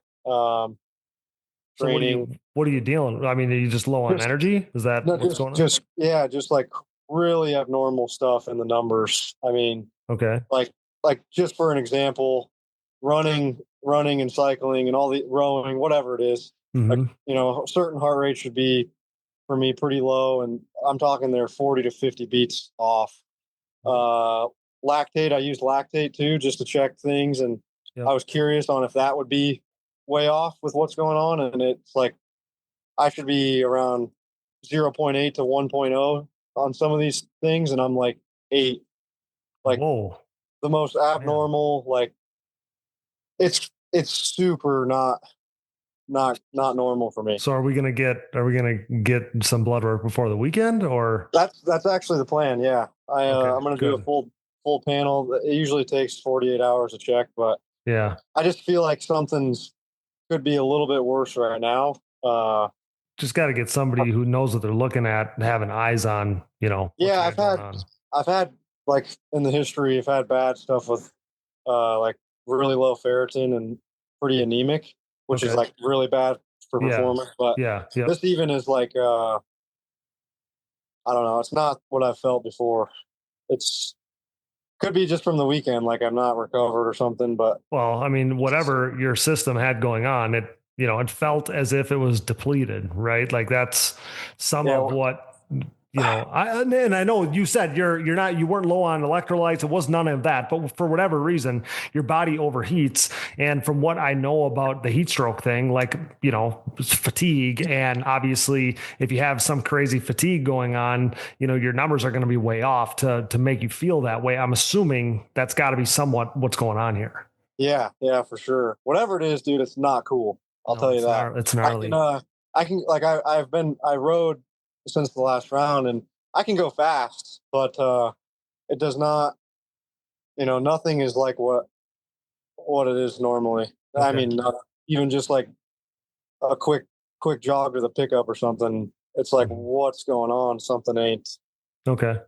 So I don't know the plan right now. Like I'm trying to race. So it's just, I got to make sure for sure that I don't do something more, but yeah, you don't want to set yourself back any further. That wouldn't make any sense if it takes.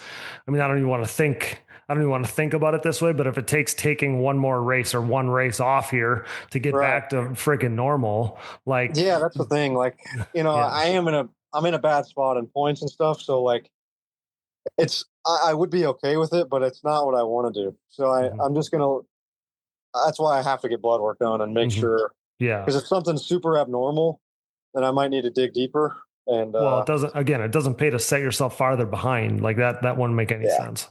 I don't want to be a goon out there, Yeah. Well, I don't want to end it necessarily on a bad note, right? Because there's so much good, positive things coming from this conversation. Again, the biggest part that I wanted to focus on was, how this came together and all the people that made it happen. And then, you going out there and riding so well and qualifying and putting yourself in good position in that first moto before the lights went out. So, that was a really interesting story. I wanted to make sure we told. I wanted to give credit to you for pulling it to, for pulling yourself enough together to get out there, and everybody that helped to make it happen, and I wanted to be able to echo the positivity coming from you about not only that this happened, but what this could look like going forward. And it's a fresh breath of life, and it's it's a new lease on things. So wanted to make sure that I got to tell that story. And again, Brandon, I know you've been traveling and all these things, but I really appreciate your time doing this because again, I don't think that we could have told the story of Budds Creek correctly without talking to you, pal. Yeah, if I could finish it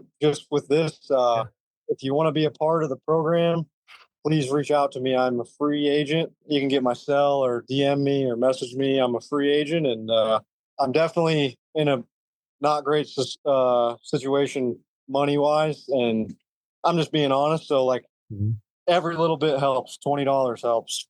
So, yeah, just wanted to end with that. Awesome, man. Well, where I want to end it is, you and I chatted the other day and didn't even know at that time. I was just worried about my buddy and didn't know if we were going to have anything on the podcast with you this week or anything. And I'm talking to Brooke about the fact, I'm filling her in on what you kind of told me and whatever, because obviously she's thinking about you too. And her first reaction was, well, just tell him just to come up here and stay with us. He can just stay in the spare bedroom. And I'm like, well, that's a great idea, honey. But we're far away from the races that are left and we have nowhere to ride. But other than that, man, it's a foolproof plan. So, I guess I wanted to be able to say that because that's where our hearts and our minds are at is, I would do anything for you. So, you know how fun it'd be to link up again one time, man, just like for, maybe a weekend or something.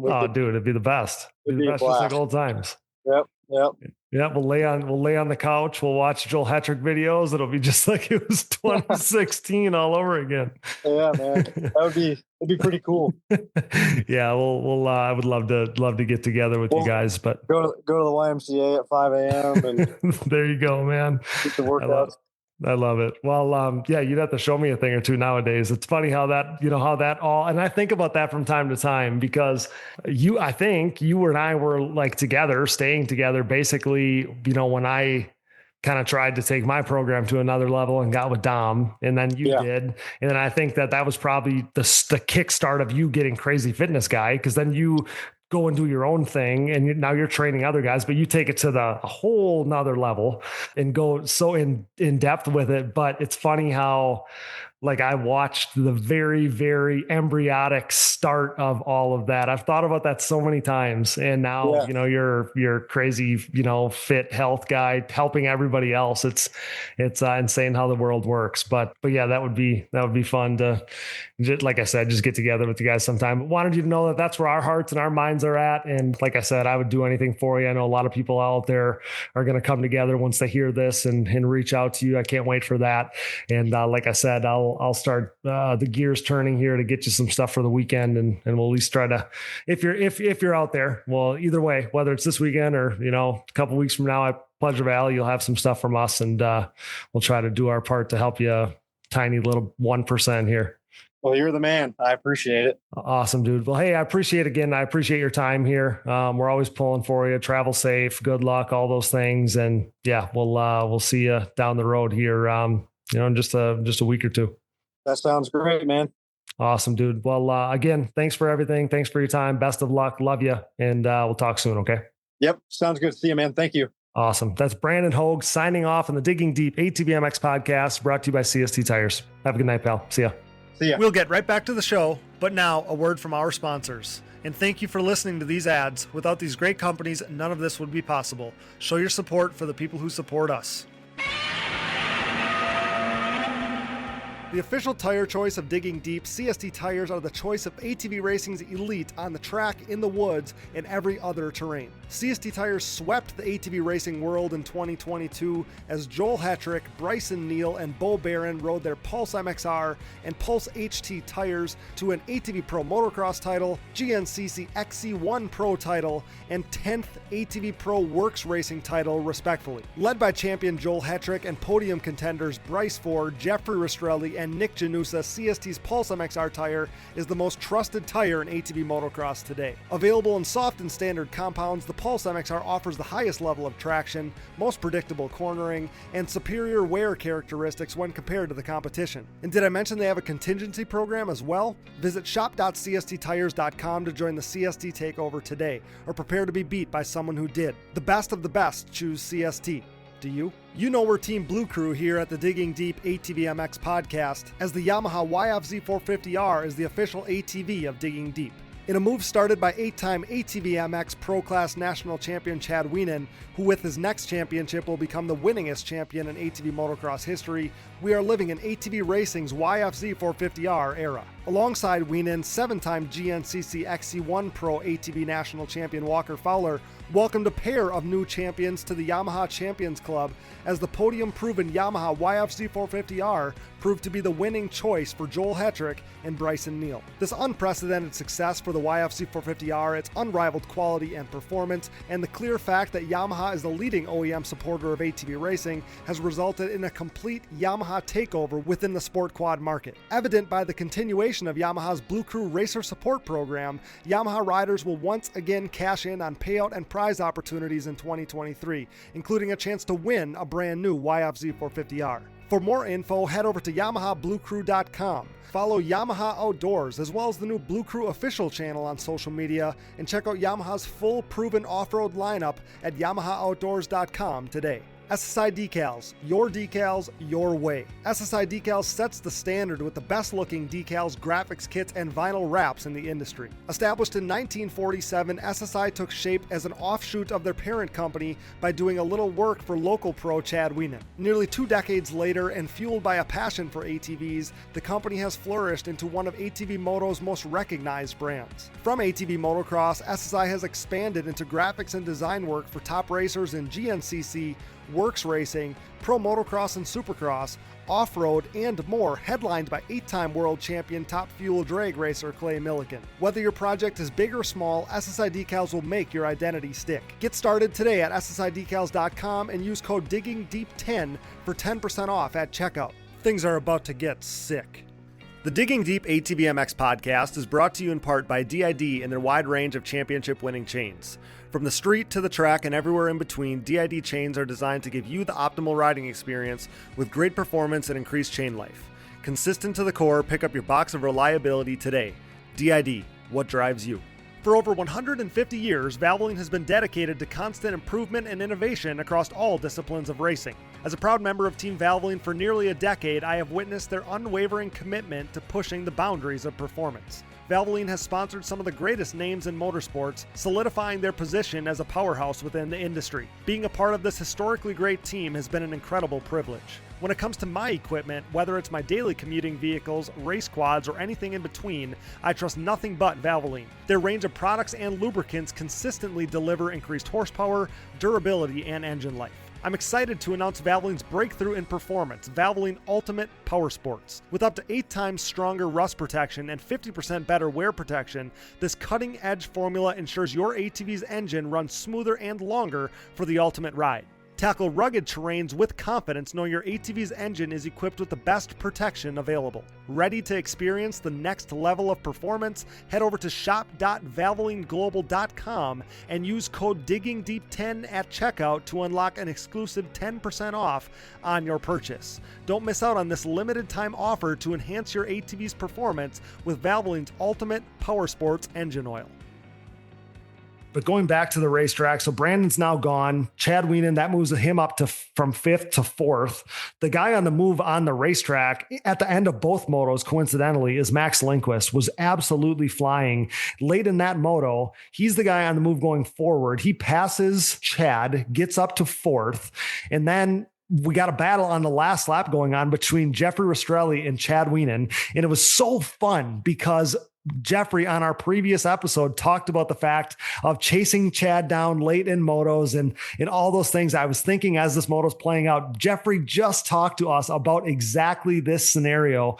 That was so fun, but we learned then. So Jeffrey was moving at the end, finishes in the top 5, but what is the last time? And again, this is a testament to how crazy this heat was. When is the last time that we saw Chad Wienen fading in a moto? In the last 2 laps, he goes from like 4th, he ends up finishing 8th. So, I mean, that again is a testament to the heat here, where we've never seen this from Chad in 15 plus years, 20 years. But on this day, the heat affected everybody, including Chad Wienen, which is a crazy thing to think about.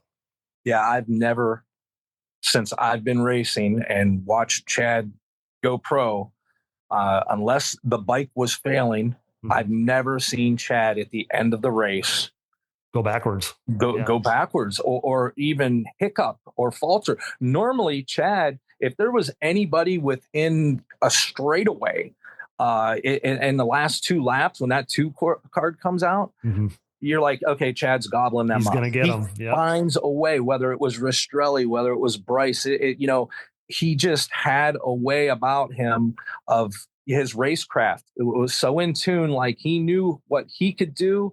He knew the spots. He had the lines.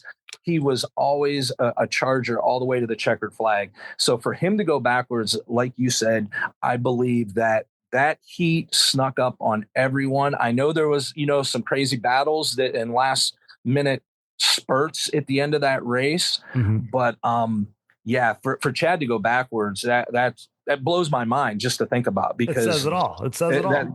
Yeah. That's the first time in, 12 years, roughly, that Chad in the last 2 laps actually got past instead of making passes. So that heat was something serious. Obviously Brandon felt the effects and many others. So that just shows you, like, those guys put it all out there. And at the end of the race, there wasn't a lot left. The guys that were putting on a charge, I'm not even sure they were putting on a charge. They might've just been maintaining their speed, because everybody else, I heard a lot of people say they lost their legs.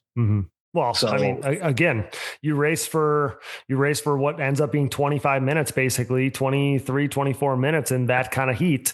The fact that guys were still moving forward at the end of the race was crazy. Like some of those guys that were still going really, really fast at the end, obviously that top 3, and then Max was the rider on the move. And then Jeffrey too.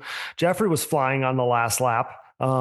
He was, if I look, I think Jeffrey was the fastest rider on track on the last lap. That's really impressive. So Mason was doing well too. Mason was really holding his own and really keeping a great pace as well. He was locked in that battle inside the top 5, basically the entire moto. So the fact that you are inside that battle, probably, not thinking about your breathing necessarily when you're battling with Chad Wienen and Brandon Hoag at one point and all these things. Credit to all of those guys that were flying. So Joel, Bryce, Wesley, Max, Jeffrey is your top 5. Mason Jackson, honorable mention in 6th. Nick Janusa 7th. Chad Wienen 8th. Zach Decker 9th. And Kevin Sarb rounds up the top 10 in that first moto. So then jumping right to Moto 2. That one was fun too, right at the start, because Bryce nearly gets the hole shot, can't turn down quick enough or tight enough to hold on to the hole shot there. It ends up going to Joel. So now at the start of this thing, Joel's already making a break for it. Bryce is in second. Jeffrey gets a much better start in this one, but bummer for him, because especially after he was moving in the first moto, gets a good start in the second moto. I had made the comment that he had come out with a much better start in the second moto, and then we lose him to a mechanical failure. It looked like, I don't know if it was possibly a shock, maybe rear shock or something like that. But we lose Jeffrey, and that's why I think that's why I had thought it was potentially a shock, is because I think he was in rotation the rest of the race, but just not up to speed. But yeah, bummer for Jeffrey, because we lose him after a good start, but we lose him early in that second moto, which was a bummer. Yeah, I had heard the same thing, that he had something happen with his shock, possibly that caused him to kind of lay back a little bit. And worth mentioning, I believe they shortened this moto, because I remember hearing there was discussion, and obviously the riders all had their take on what they thought about it. going into Moto 2. Mm-hmm. Yep. You're exactly right, Brian. And I'm glad that you touched on that, because I was told the same thing. And I didn't learn this until after the fact, that I think they voted on it. I think that the riders voted on it, and it was a very, very close vote. Within like one or two riders made the difference. And they ended up shortening the moto by what I think was it ended up being like a lap or two, but that lap or two could have saved some people from some heat related things. But also I do think it potentially, as we watch this moto play out, it could have affected what we saw on the racetrack too, because my biggest takeaway from this weekend or race day was Wesley Wolf. I love seeing him back on the podium. I wanted to see it. He was so good last year. Spoiler alert, he ends up on the podium here at the end of this moto. But, and I don't want to jump the gun on this, but we see some really tight battling that comes down right to the wire for the podium at the end of this moto. So we'll get there in a minute. But yeah, Wesley Wolf starts fifth. He made the pass on Mason Jackson for fourth. Then we lose Rastrelli, just like we talked about. So Wesley is in third. And so pretty early on in the moto, we see that this road is paved. This way is paved for Wesley to be on the podium in his home state of Maryland, which is awesome, at a place that he does so well. He was here really good here last year. Came back from injury, slayed it last year, kind of seeing the same intensity from him this year at Budds Creek. And yeah, very early in this moto, it looked like Wesley was going to be the guy. And again, spoiler, he ends up on the podium, and that's a really cool thing. Yeah. Unfortunately, I had to walk away towards the end of that moto to go get ready for mine. But I had heard that Wesley was putting on a huge charge, that he was making up time on Bryce. So I don't know exactly how close it was there at the end. But like you said, if that moto was shortened by 2 or 3 laps, and just like we talked about from the first moto, that look what happened in the last few laps of that moto. Imagine what, could have been had those laps been run this time as well. Exactly. I think if that first moto would have been a little shorter, and again, I'm not taking anything away from Wesley's day. He was awesome. He probably would have stepped up to the plate, and held onto the podium. Like, that's my take. But that first moto, if it would have been shortened, it would have affected the guys behind Wesley. And then like Chad would have finished up higher, if not for those last couple laps there in that first moto. So the second one being shortened, it was not a decision that was made like earlier in the day. It was something made on the starting line of the second moto. And yeah, it ends up, I think it affected some things. So Mason Jackson, Chad Wienen, and Max Lindquist are in a battle in this moto. Max is the one on the move late, just like the first moto. Not sure if Wesley, because Max passes Chad, Max then passes Mason Jackson. This is like in the last 2 laps of the race at this point. I think on the second to last lap is when Max passed Mason. He very quickly starts making up time on Wesley Wolf, and it's the start of the white flag lap. And I'm like, I don't know if Wesley knows that Max is, one, going as fast as he's going, but also as close as he is. And by the end of the race, like, I'm like grabbing my head, like what's going to happen here as they go out of sight with the last couple of corners. That's how tight it got. And Wesley holds on, but that was for the podium, because on the day, Wesley goes 3-3, Max goes 4-4. If Max's 4-3 would have beat Wesley's 3-4, obviously. So that was for the podium. It came right down to the wire. So if you're Max, you're thinking what could have been if there was 2 more laps there. But for Wesley, obviously not going to be a thought for you. You held on, you got the podium. You're the guy. He was the only one to be on the podium after the first moto to get his whole shot award. He was up there and showed face and said, basically, had already started the narrative of I'm used to this heat. This is my kind of weather. This is my state. And, this is where I have fun on the weekend. And then obviously seals the deal, completes his day, ends up on the podium for the 5th time in his professional career here. First time this season, seals the deal on the podium there with that run in the second moto. So yeah, it came right down to the wire though for that third spot. Max wanted it bad, and he was really moving late in both motos, but Wesley holds on and earns, like I said, the 5th podium of his career, which was awesome. Yeah. That I knew that there was a lot going on, because I could hear the fans cheering, and then I heard it over the radio, of course. they were getting all excited, making the calls. But I don't think that they even knew, Brian. I don't think I was listening to the radio. I'm like, somebody let everybody know that this is for the overall podium. I don't even think they were telling anybody that, but yeah, that's what it was for. It was for the overall podium. And I don't even think that they were making a big enough deal about how freaking close it was. Like they were on top of each other at the end of the moto. Wow. And just like you said, Bryce wasn't that far ahead of them at that point either. So yeah, those guys were going for it at the end. It was awesome to see. Wow, that's very impressive, especially knowing, how hot it was and what they were dealing with, because that track was brutal for that second moto too. Yeah. So Joel wins the overall. Bryce obviously goes 2-2 for the umpteenth time this season, second overall at every race. Second in every moto but one. Wesley finishes third. The cool thing, and I posted about this yesterday, was, there's people out there, and again, I don't blame them because Joel's been dominant. Bryce has been dominant in his own way, but there's people out there that I think feel like some of the racing is predictable. And, I've heard the word boring or whatever by some people on the internet, which is dumb, but, this is the third combination, different combination of riders this year, because we've had Chad on the podium, Bryce Bryce has been second at every race, Joel's won every race, but for third, we've had Chad on the podium, Brandon on the podium, and now Wesley on the podium. So we got three different combos of podium guys, and we're through 7 races, and every single race has featured a different top 5, which again is pretty awesome. And it's a testament to the great racing going on throughout the pack. Like, yes, you might be able to right now, at least, slot in first and second, but the rest of the pack is a free for all, man. Yeah. There's depth. We have so depth to our field now that, like people have been saying it with the qualifying, that it's so tight. Oh my gosh. Just depending upon the track and the conditions or how somebody feels. I mean, how many guys they looked great this last weekend and they were moving, and it was impressive. I'm bummed for Rastrelli. He was having a heck of a weekend going. I felt like he had more in the tank.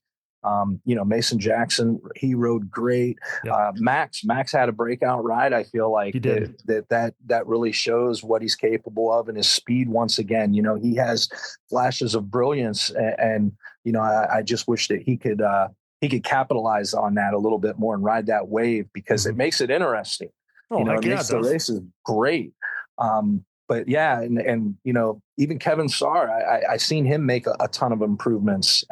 He turned a corner. He turned a corner this weekend for sure. I feel like he got comfortable with his bike and his machine again, and he was riding really well.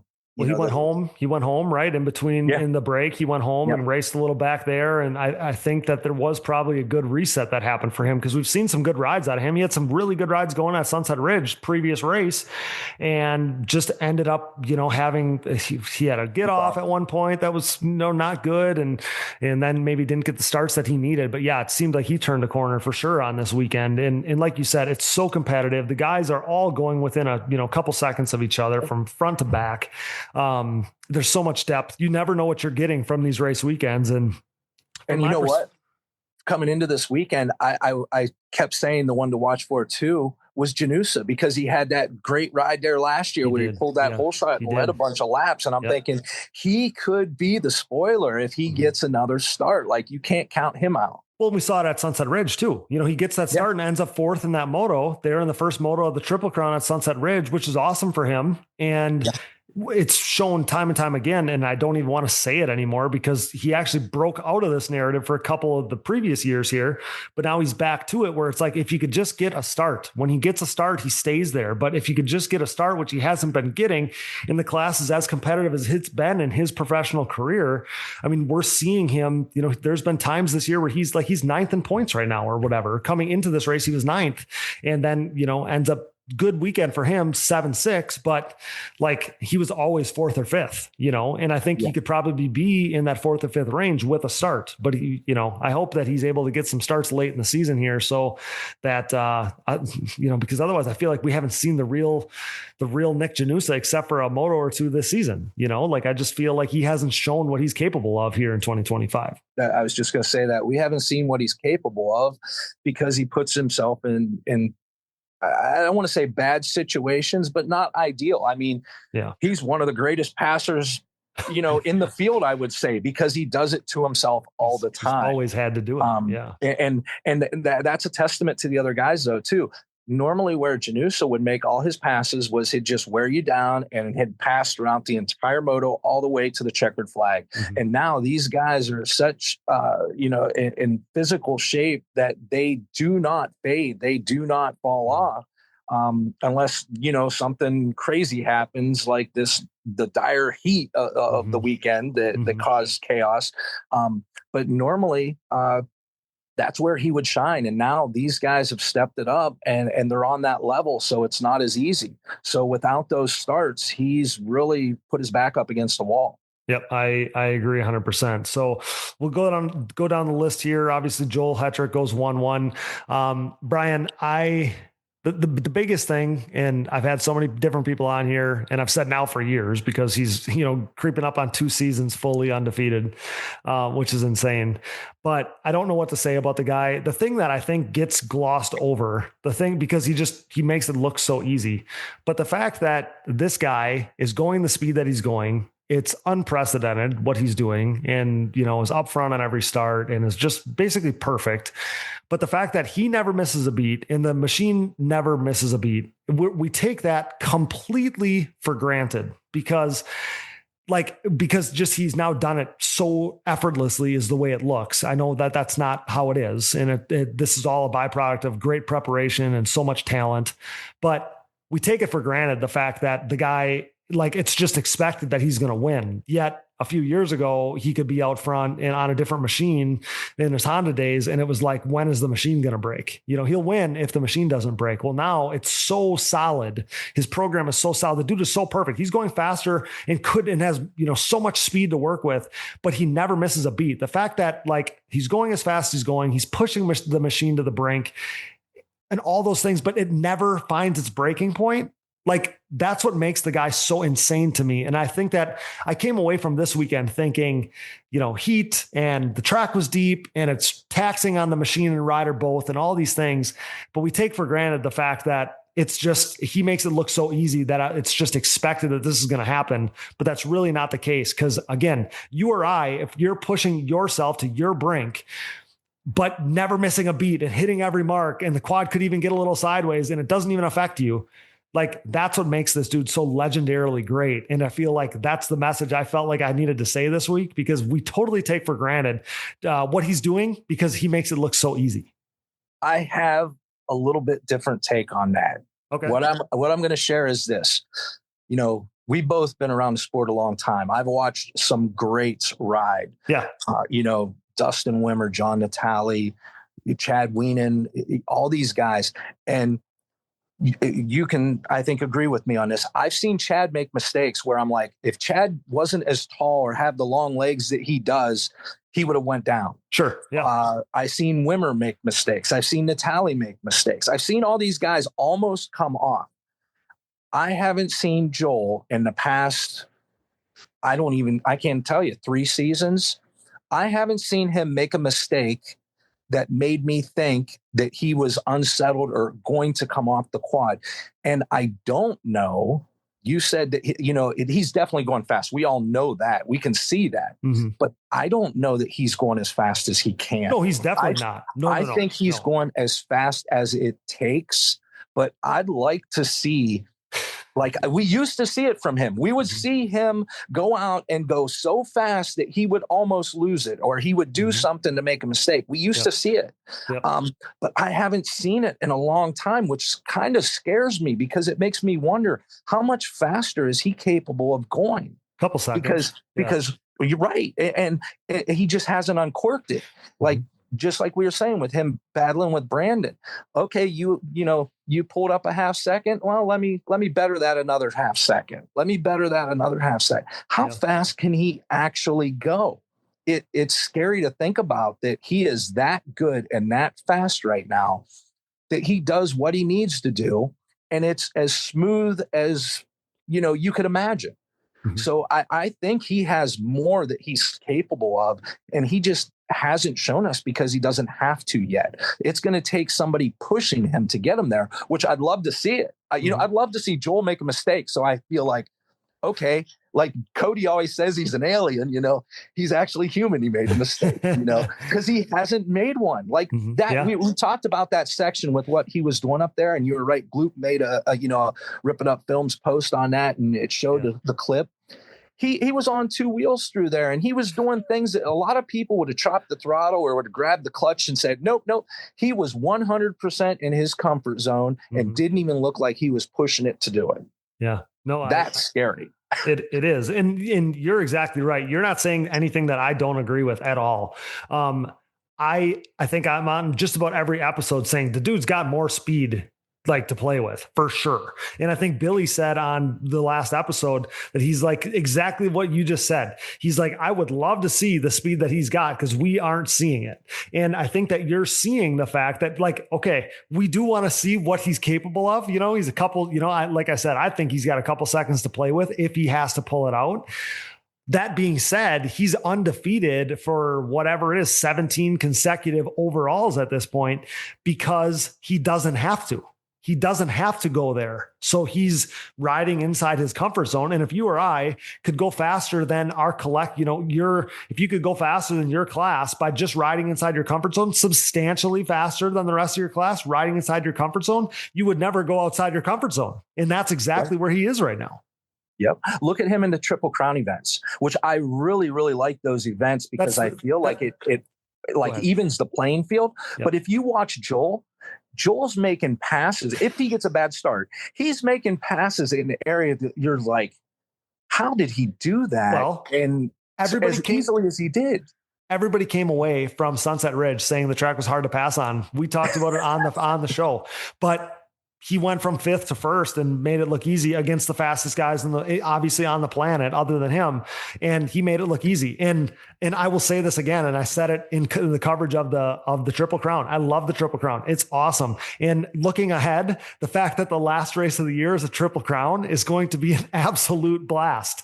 I can't wait. Oh, dude, it's going to be awesome. But the Triple Crown is the Joel Hetrick rule. That's what it is. If these motos were as competitive, if there wasn't a Joel Hetrick out front, we would not have a Triple Crown. I guarantee we would not have a Triple Crown if we weren't trying to keep Joel Hetrick in check. I guarantee it. It's the Joel Hetrick rule. I like it because the field was so tight throughout the entire moto. Awesome. There was no such thing as a back marker or anybody getting lapped. Everybody was tight, stayed on the lead lap. There was racing from first all the way to the very end. Yeah. I mean, there's no negatives that I can see with the Triple Crown event, other than if one of the aforementioned front runners get a bad start, because then they've got to make moves. They've got to make them quick and they got to make them count. Because if they're going to get to the front, you can't wait. So I like it. There's a sense of urgency with it. 100%. I love it. Yep. I enjoyed it a ton, and it just makes it more interesting. Like in the coverage of that event, the race before, obviously we were at Ironman before Sunset Ridge, and Joel didn't get a good start at one of those Ironman motos. And coming in, we're like, okay, like if he gets a start like that in one of these Triple Crowns, it could be really interesting.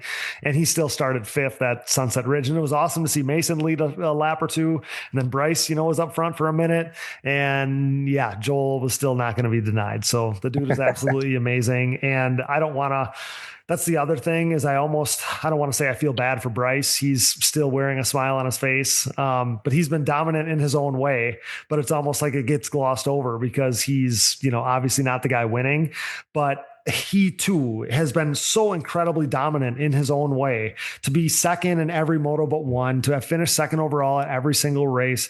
Like Bryce Ford is in his prime right now. And I think that there is an argument to be made that, and I think somebody was on the show earlier in the season saying this, that he's ahead of where Joel Hetrick was at that age, because Joel won right away as a pro, but he didn't have the consistency that Bryce now has. And Bryce having to chase Joel around for a couple undefeated seasons here is only making Bryce better and better. And you're seeing that in the fact that he's distanced himself completely from the rest of the field.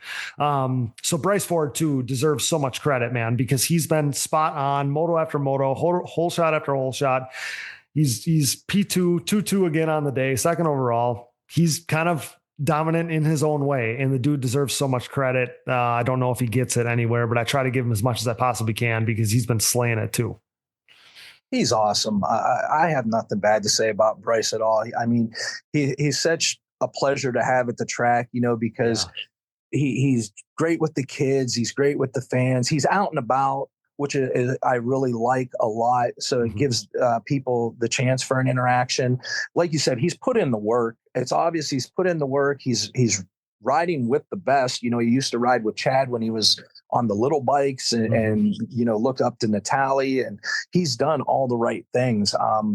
If anything, he's overshadowed, kind of like, there for a while, we were saying the same thing about Joel with Chad, that he would be the best if that guy wasn't there. Exactly. So, I mean, he's basically walking those footsteps, that we watched Joel walk in for quite a while. Mm-hmm.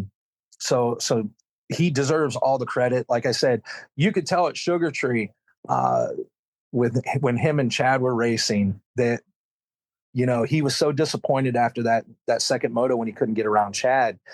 And it kind of made me chuckle a little bit, because I thought, he put in all that work, and he's obviously the number 2 guy. Yeah. And Chad did everything he could to hold him off that moto.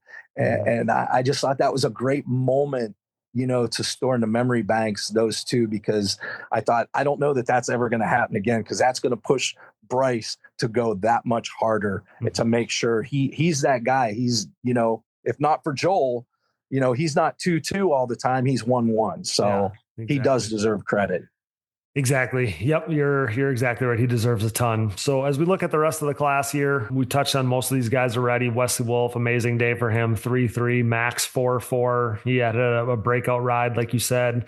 Mason Jackson's so impressive. His season that's been so impressive continues. 6-5 for him, 5th overall. Nick Janusa turns a little bit of a corner on this day. One of his best overall performances of the season, 7-6 for 6th overall for him.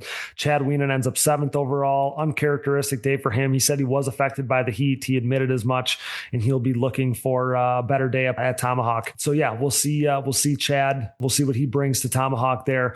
8th overall, Kevin Sauer. We talked about him as well. Turned the corner on the day for him. 10-8 for him, 8th overall. Jeffrey ends up 9th overall, 5-13 for 9th. Zach Decker 10th with 9-10 scores for 10th overall. Adam Ulrich 11th with 11-9 scores. Joey Norris 12th, 14-11 for him. Like I said, he had that situation in the first moto that held him back a little bit, but goes 14-11 for 12th overall. Marshall Smith 13-12 for 13th overall.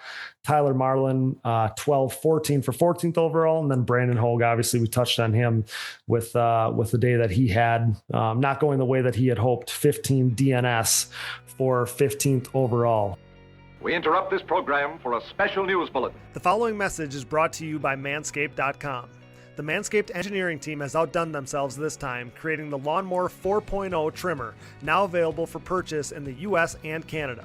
Join over 2 million men worldwide who trust Manscaped, an official sponsor of the Digging Deep ATVMX Podcast, with this exclusive offer of 20% off and free worldwide shipping with code DIGGINGDEEP20 at manscaped.com. I'm one of the first people to try the new 4.0, and I am blown away. This thing is next level.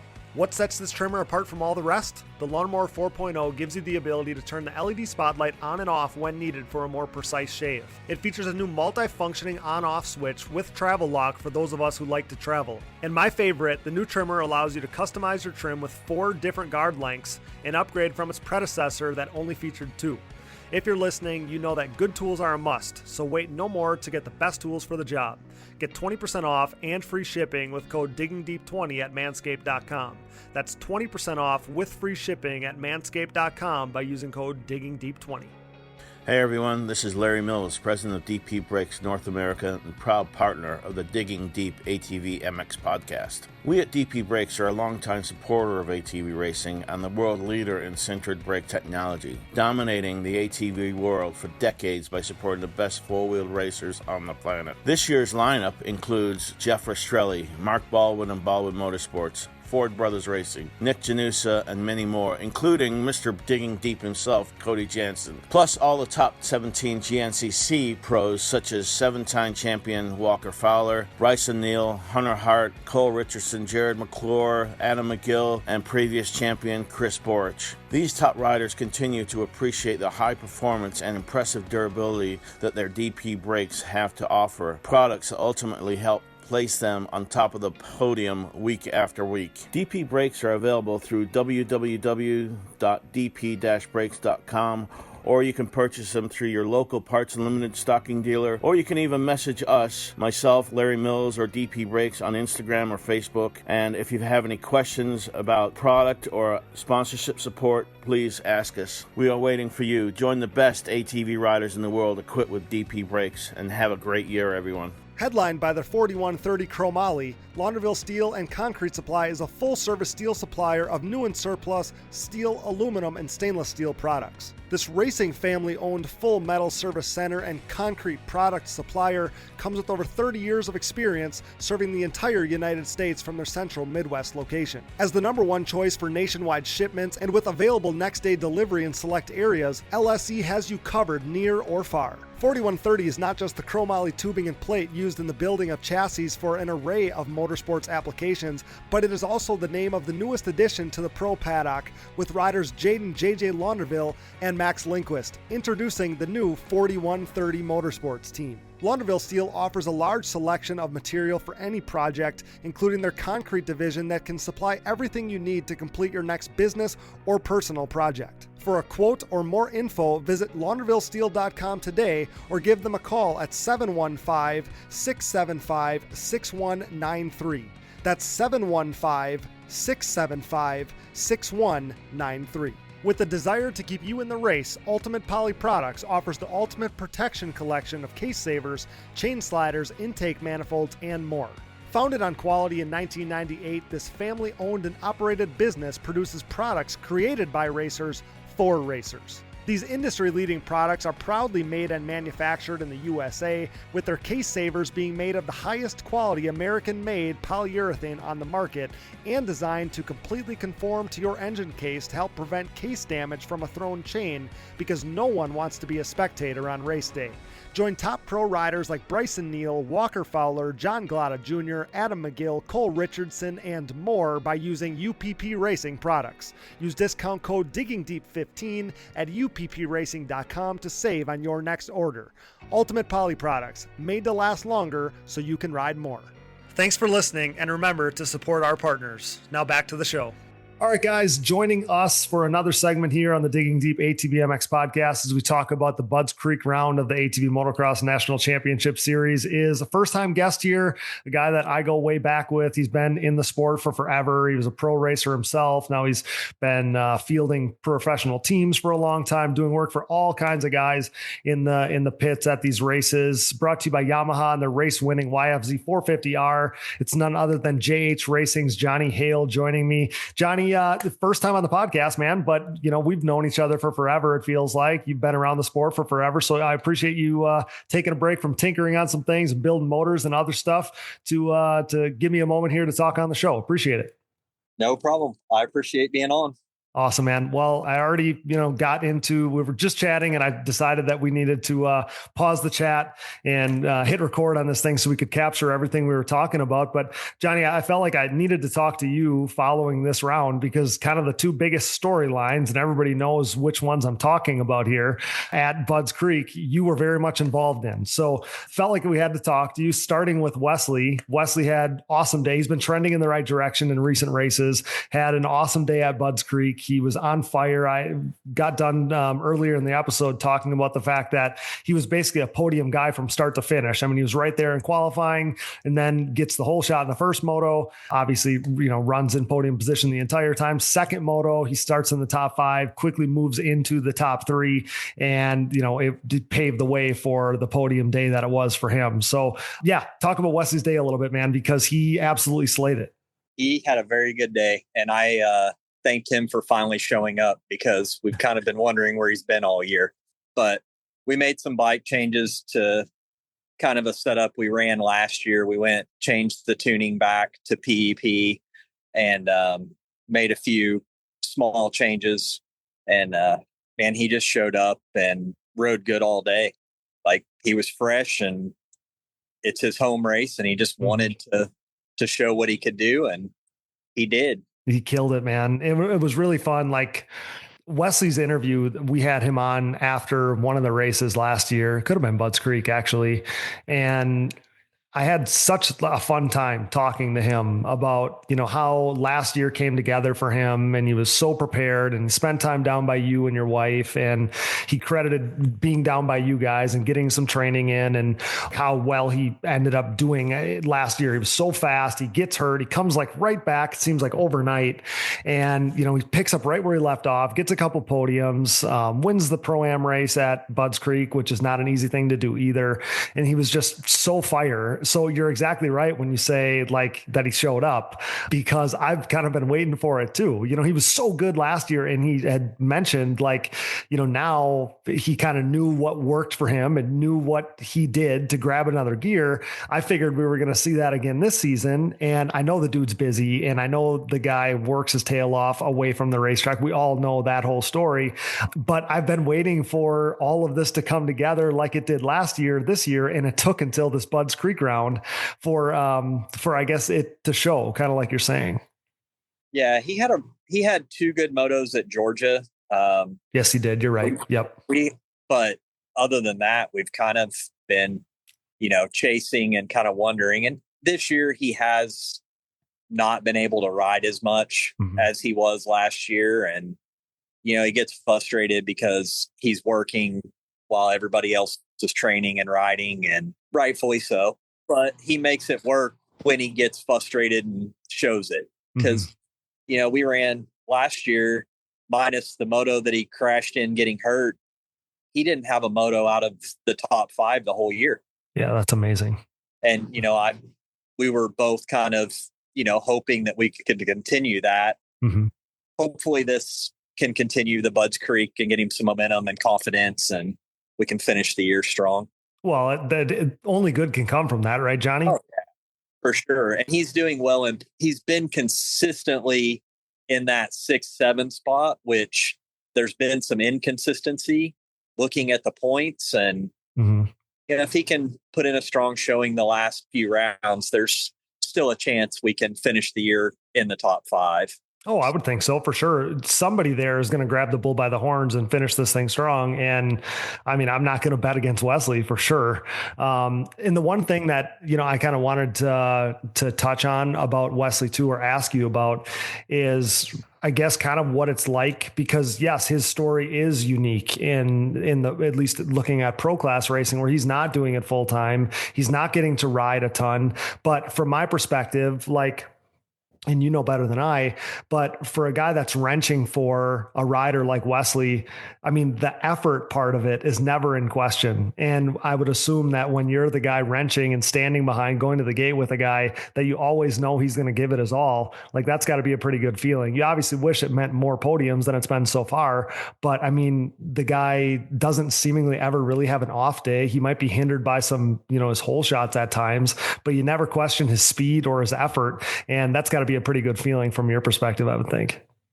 It is. And I told him when we started working together at the end of 2020, my effort will match yours. And he's giving me nothing but 100% the whole time that we've been together. And I love listening to him too, because he's such a grateful dude too.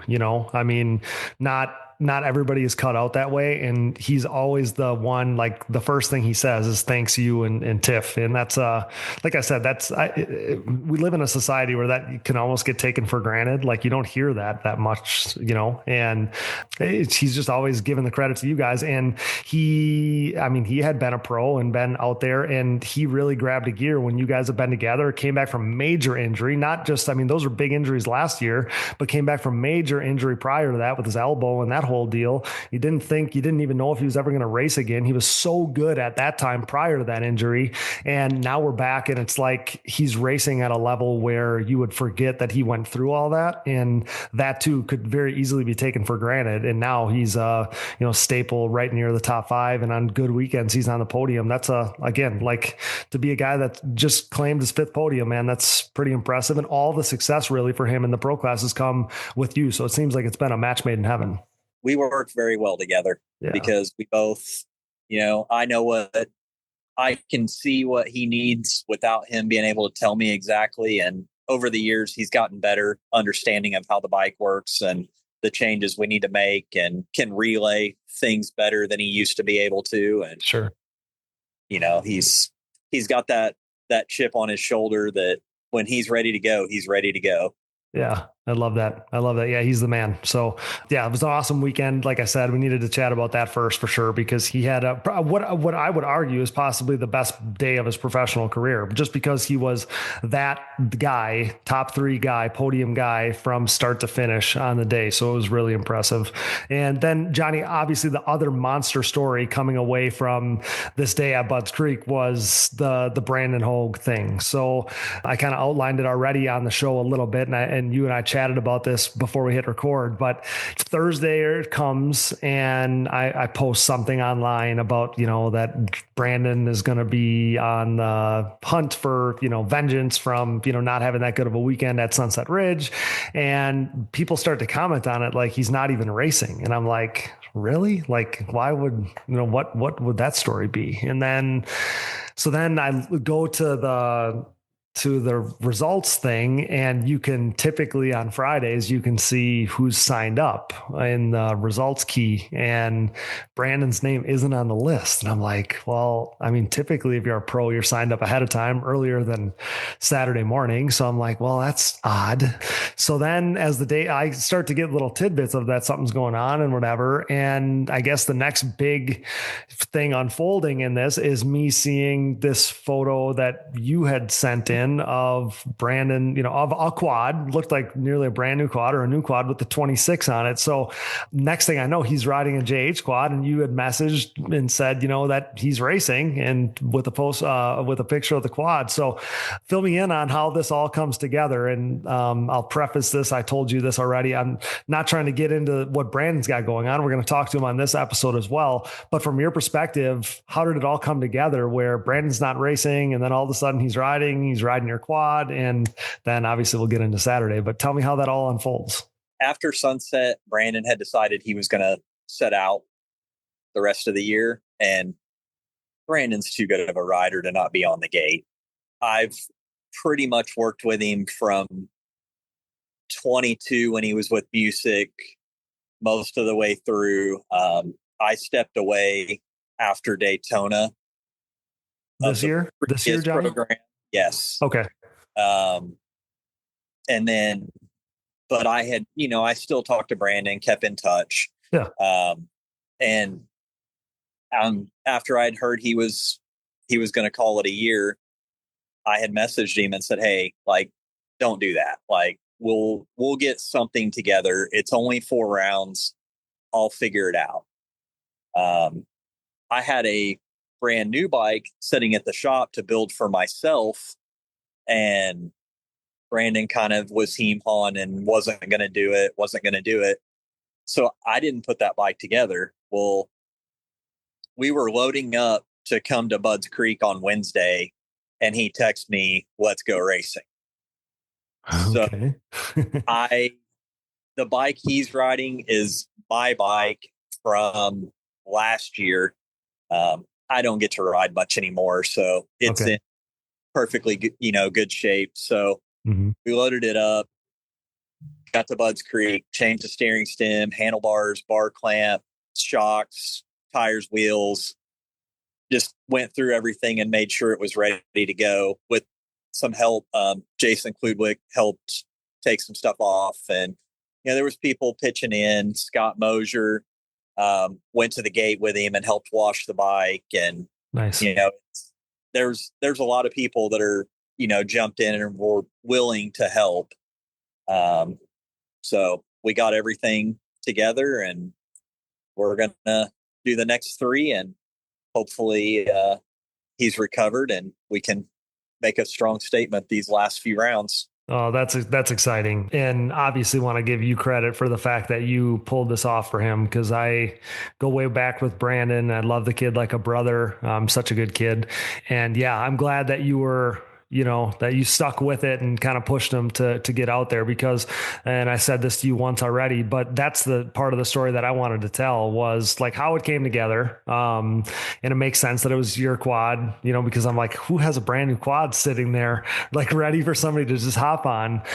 So that worked out great. But then the other thing was, how Brandon hopped on a quad he had never ridden before. And I know you guys have worked together a ton, and I assumed you did your best to make it like what Brandon is used to, but it's nonetheless, it's a quad that he hadn't ridden, and he hops out there and then, is pushing Joel in qualifying. They're going lap for lap, a 10th off of each other or whatever. Joel ends up besting him by half a second, but Brandon, was poised for a great day. And then obviously the heat, did play a factor in when we get to the racing, and it didn't end up being the fairy tale day that he wanted. But the next part of the story was, I wondered, is this going to be a thing through the end of the season here, that you guys are going to work together? So that's exciting to know that he's going to have a little stability. It sounds like his practice program, from talking to him, it sounds like his practice program is going to be a little better, which seems like that's going to go a long way. And I mean, that's the biggest thing is, Brandon has been on the podium a couple times this year. We saw his speed, but now we kind of learned that there's whatever was going on behind the scenes. You have to imagine it's been turbulent behind the scenes, and he's still been putting his best foot forward. I just want some stability for the kid. So again, I just wanted to give you some credit for pulling this off for him, because that's a really cool deal. And I think he's going to pay it off, or however you want to say that, by, just like Wesley, Brandon's another guy who, he will always give it his all, and will do anything to put that thing up front. And I'm sure that we're going to see that. That's the plan. And we're going to stand behind him and keep him going for the rest of the year. And hopefully we can get some support together for 26, and we can bring him back next year for the full season with us. Maybe I'm out of place asking this, so tell me if I am, but Wesley had said a few different times that, 2025 was going to be the end. And I don't want to put you in a spot to say that if we don't know that, but this way, I would assume either way you have a rider or multiple riders for 2026, hopefully, because you would have a succession plan if there was no Wesley Wolf next year. Wesley has told me every year since we started, that was it. But he's always kind of like smirked afterwards, like he does, or, he'll heem-haw around. Mm-hmm. This year he's said it with a straight face, and I've made a few mentions. So I think you'll probably see him at Budds Creek and maybe like Pleasure Valley in a few rounds next year. Okay. But you won't see a full season with him, I don't think. Okay. Well, we can still hold out hope, but Wesley, we both know Wesley well enough to know that if he's on the gate, he's going to be a guy that you can count out. Right. So as long as he's around, even if it's, abbreviated schedule, it'll be exciting to have him out there. He's like the perfect wild card. Yep. He, in 23, 22, he had 2 surgeries on the elbow. We only were able to do a couple rounds. And then in 23, we went to Deckers to do some testing before Daytona. And he didn't tell me, but he had told Tiffany that his arm was really bothering him. And we weren't going racing. So then, we kind of were like, okay, whatever. Like, we'll just go to the races as a business. And, when he's ready, if he is ready, we'll have him. And he called me 2 weeks before Daytona. I need a bike built. So we're not counting this guy out. That's what we're getting. No, I'm not banking that he won't be back. And if he is, I have told him from the start that he has a home with me until he's done. Yeah, that's amazing. So if he calls me in late February and says he's racing, we'll go racing with Brandon and Wesley. Awesome. Well, that'd be a pretty stacked team. And like I said, I give you a lot of credit for all you've done for Wesley. It's been a match made in heaven. You had a lot of good guys leading up to that with Zach and Sammy and, all kinds of guys. I know you support tons of people. You mentioned that you had a bunch of success outside of him with Damian Hubert and some other guys this past weekend as well that I'll let you mention here before we get out of here. But yeah, you've had a lot of success, but with Wesley, it's just been a match made in heaven. So whether it's one rider or two, it'll be exciting to see what you got going on for 2026. But Johnny, I'll let you mention the other guys and girl that or girls, I should say, that's slated for you at Budds Creek, because it sounded like it wasn't just Wesley and Brandon that were in the headlines with JH stuff. It was a number of people. Yeah, we had a good weekend. We had Damian Hubert go fast qualifier, both pole shots, win both motos in Pro-Am. Hale Dill ended up second in Pro Sport. Emma Ray was second in WMX. Tegan Bratcher was third in WMX. Mm-hmm. Jaden Schiffer won the B class and was, I think, third in college, maybe. 16-24, yeah. Yep. I know I'm missing a few, but we've had a good year with the group that we're working with. Yeah, that's awesome. It's going to be hard to top a weekend like that, right? But you'll be on the hunt to try to do that again at the West Virginia round next weekend. So, Johnny, like I said, I wanted to chat with you. I'm really excited that you made a little time for me here, because I don't think it would have been a complete coverage of the race weekend without chatting with you with the storylines coming from the Budds Creek round there. So I really appreciate you giving me a little of your time, and we'll have to do this again sometime to talk about the old days. You longtime pro, right? And all the stories that I'm sure that you have. So we'll have to do this again sometime. Sounds good. Just let me know. Awesome, Johnny. Well, travel safe to the next round. Congrats again on all the success. And we'll talk to you in a few weeks. All right. Thank you very much. Awesome. See you, Johnny. That's Johnny Hale signing off on the Digging Deep ATVMX podcast, brought to you by Yamaha and the race winning YFZ 450R. Thanks again, Johnny. Have a good night. Thank you. You too. Let's quickly cover the top amateur classes, Brian. So obviously Pro-Am was really impressive on Sunday for Damian Hubert. He owned the day in the Pro-Am class. He goes 1-1 on the day. Joey Norris ends up second overall. He goes 2-2 and doesn't quite, have the season that he's had so far on this day. He had been undefeated overall on the season. We saw Noah Arnold win a moto at Sunset Ridge that stopped his overall streak, his moto win streak, I should say. But still good day for Joey Norris. But Damian Hubert derails his undefeated overall season, and then Noah Arnold rounds out the podium in Pro-Am class there. But it was all Damian Hubert on Sunday in the Pro-Am class.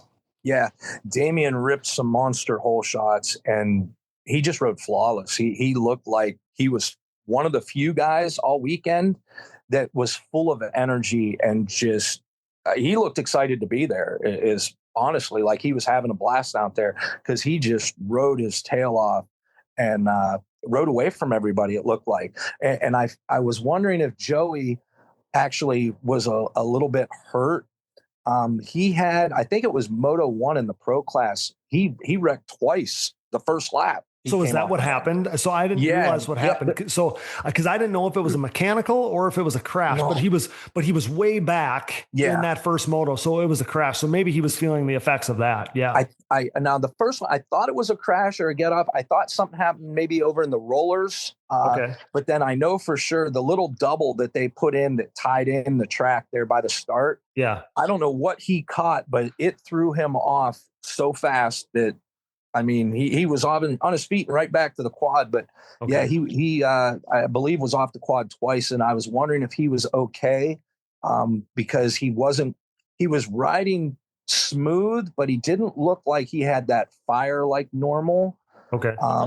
He actually faded a little bit in the one moto and then picked it back up towards the end.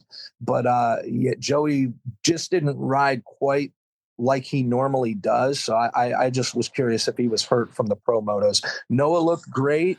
100% Juan, Heath Hanna, the real deal. He was out there throwing it down. Like those guys were all moving. There was no slouching going on in that race. They all looked great. It's just Damian had a day of his career. Like, if anything could have gone right, it did for him, and it showed on the track. He just left everyone in his wake. Yeah, you're exactly right. He had an awesome day and he put himself in great position, right? Get a couple hole shots like that. You put yourself in good position. Good things are going to come. So he sealed the deal.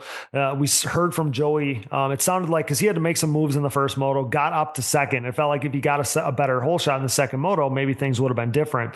Second moto, he makes his run at Damian Hubert, and he sat on the podium. I kind of made up some time on Damian. I got to the back of his machine and made a couple mistakes because I was pushing it so hard, and I decided that I was good with finishing second today. So credit to Damian for pulling that out of Joey. You know, the fact that he kind of was able to get him to back down by going as fast as he was going. That's a great feeling as an athlete. So again, all Damian Hubert in the Pro-Am class. We look at Pro Sport. Cody Houghton was the guy to beat in the Pro Sport class. He goes, gets the overall win there in Pro Sport, followed by Hale, like you said, and Noah Arnold finished out the top three in the Pro Sport class. So then the other class I want to touch on, Brian, obviously a class near and dear to your heart is the WMX class. Ben must watch racing all season long. Obviously this day was all about Kinsey Osborne. She, really dominated that first moto. Second moto, Emma Ray gets the whole shot. She leads early. Kinsey, makes her move and, and ends up, like I said, a dominant win on the day for her. Emma Ray finishes second overall, and Bratcher ends up rounding out the podium. She's kind of become the podium staple there in the third place spot. But I do want to give credit to Emma because she took a nasty spill early in the race day there on Saturday, and it shows how gnarly she is by getting up and putting together the race weekend that she did after that by being really resilient after really slamming the ground really hard there. But Kinsey had the day that she needed after a day that she was not hoping for at Sunset Ridge, and the battle continues. This battle goes to Kinsey, and we have three more of these things before the war will be decided. But it's been must watch all season long. And as you and Jeremy really are the main advocates for this WMX class. You guys do so much great things for it. Wheels Up does so many great things for the ladies there, but it doesn't get much better than the racing we've seen this season so far, Brian. Yeah, I 100% agree with you, Cody.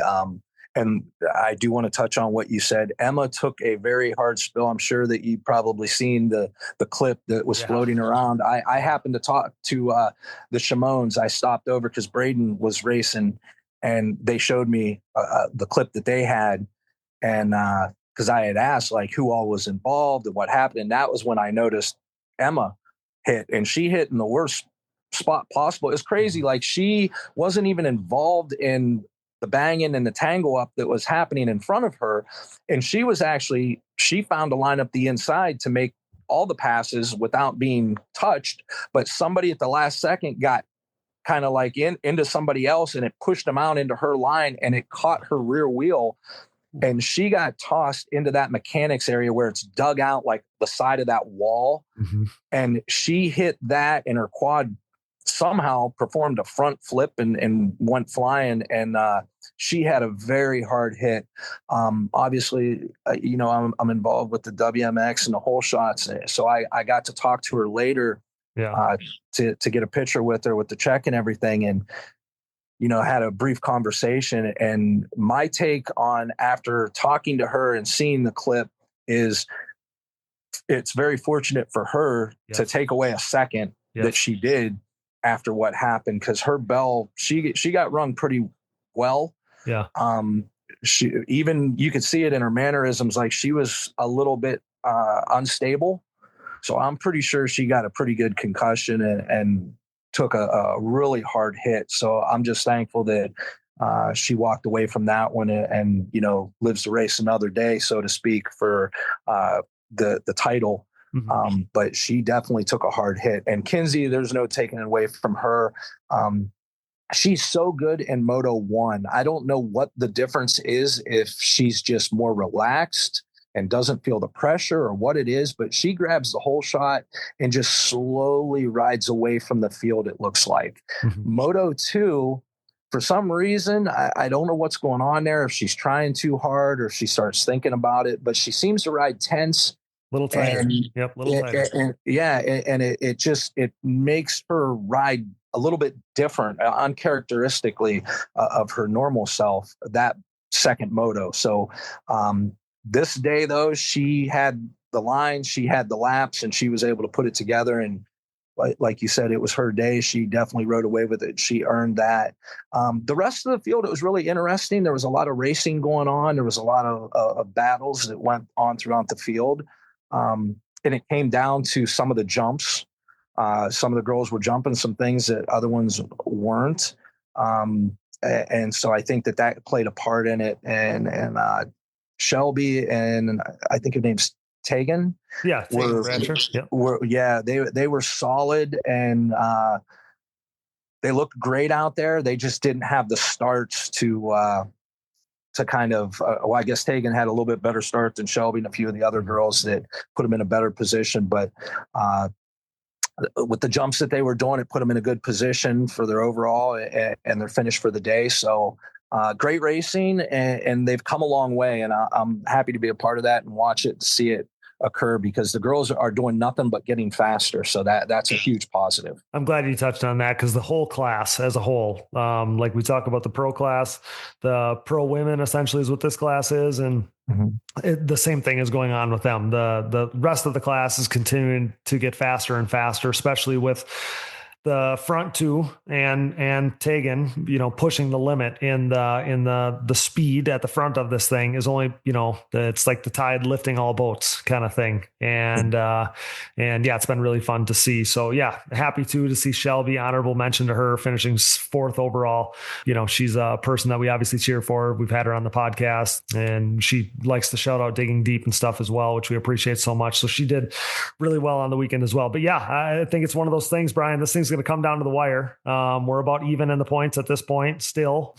And like you touched on, you don't want to sell Kinsey short, because I do think it's probably only human, and Emma's beat her in a couple second motos at this point earlier in the season, where when Emma's in front of her, even though knowing she hit the ground and she was dealing with some stuff on this race day, you got to think that Kinsey, again, only human, is probably thinking, I hope, here we go again. Like I'm going to have to beat her. I'm going to have to pass her to beat her. And that's not, you're sitting on the line sometimes hoping like, man, I just want this one to be easy. I want to get the whole shot and do my thing. And so she had to go through her, and she did on this day, and want to give her credit. And then just like you said, credit to Emma for overcoming the adversity that she had. Like you said, she really rung her bell. That was a tough, hard hit into the crown of the edge of the racetrack there. That was really tough. And yeah, credit to all involved there. But knew we needed to talk some WMX, and we do on every episode because the racing's been amazing, but especially with you because you do so much for the class, which is appreciated by so many. So last thing, Brian, for you as we get out of here is like you mentioned earlier, Tomahawk being round 8. It's a new round for the ATVs. Obviously, do you know anything about the Tomahawk track there in West Virginia? Do you know anything about it? Have you heard anything? What are your thoughts going into this one? Okay, I'll give you my hot take. Okay. I was there for a practice years ago. Okay. And I will say it's kind of funny. The biggest thing I remember, obviously, it was over 4 years ago because Michelle and I were there together. Okay. And I remember that there was a couple black snakes on the track in one of the turns because that was the hot topic that everybody was like, hey, try to avoid the snakes. And of course, somebody got into one of the dirt bike guys. So there's snakes being flung all over the track. The other thing that I remember from it, it was long.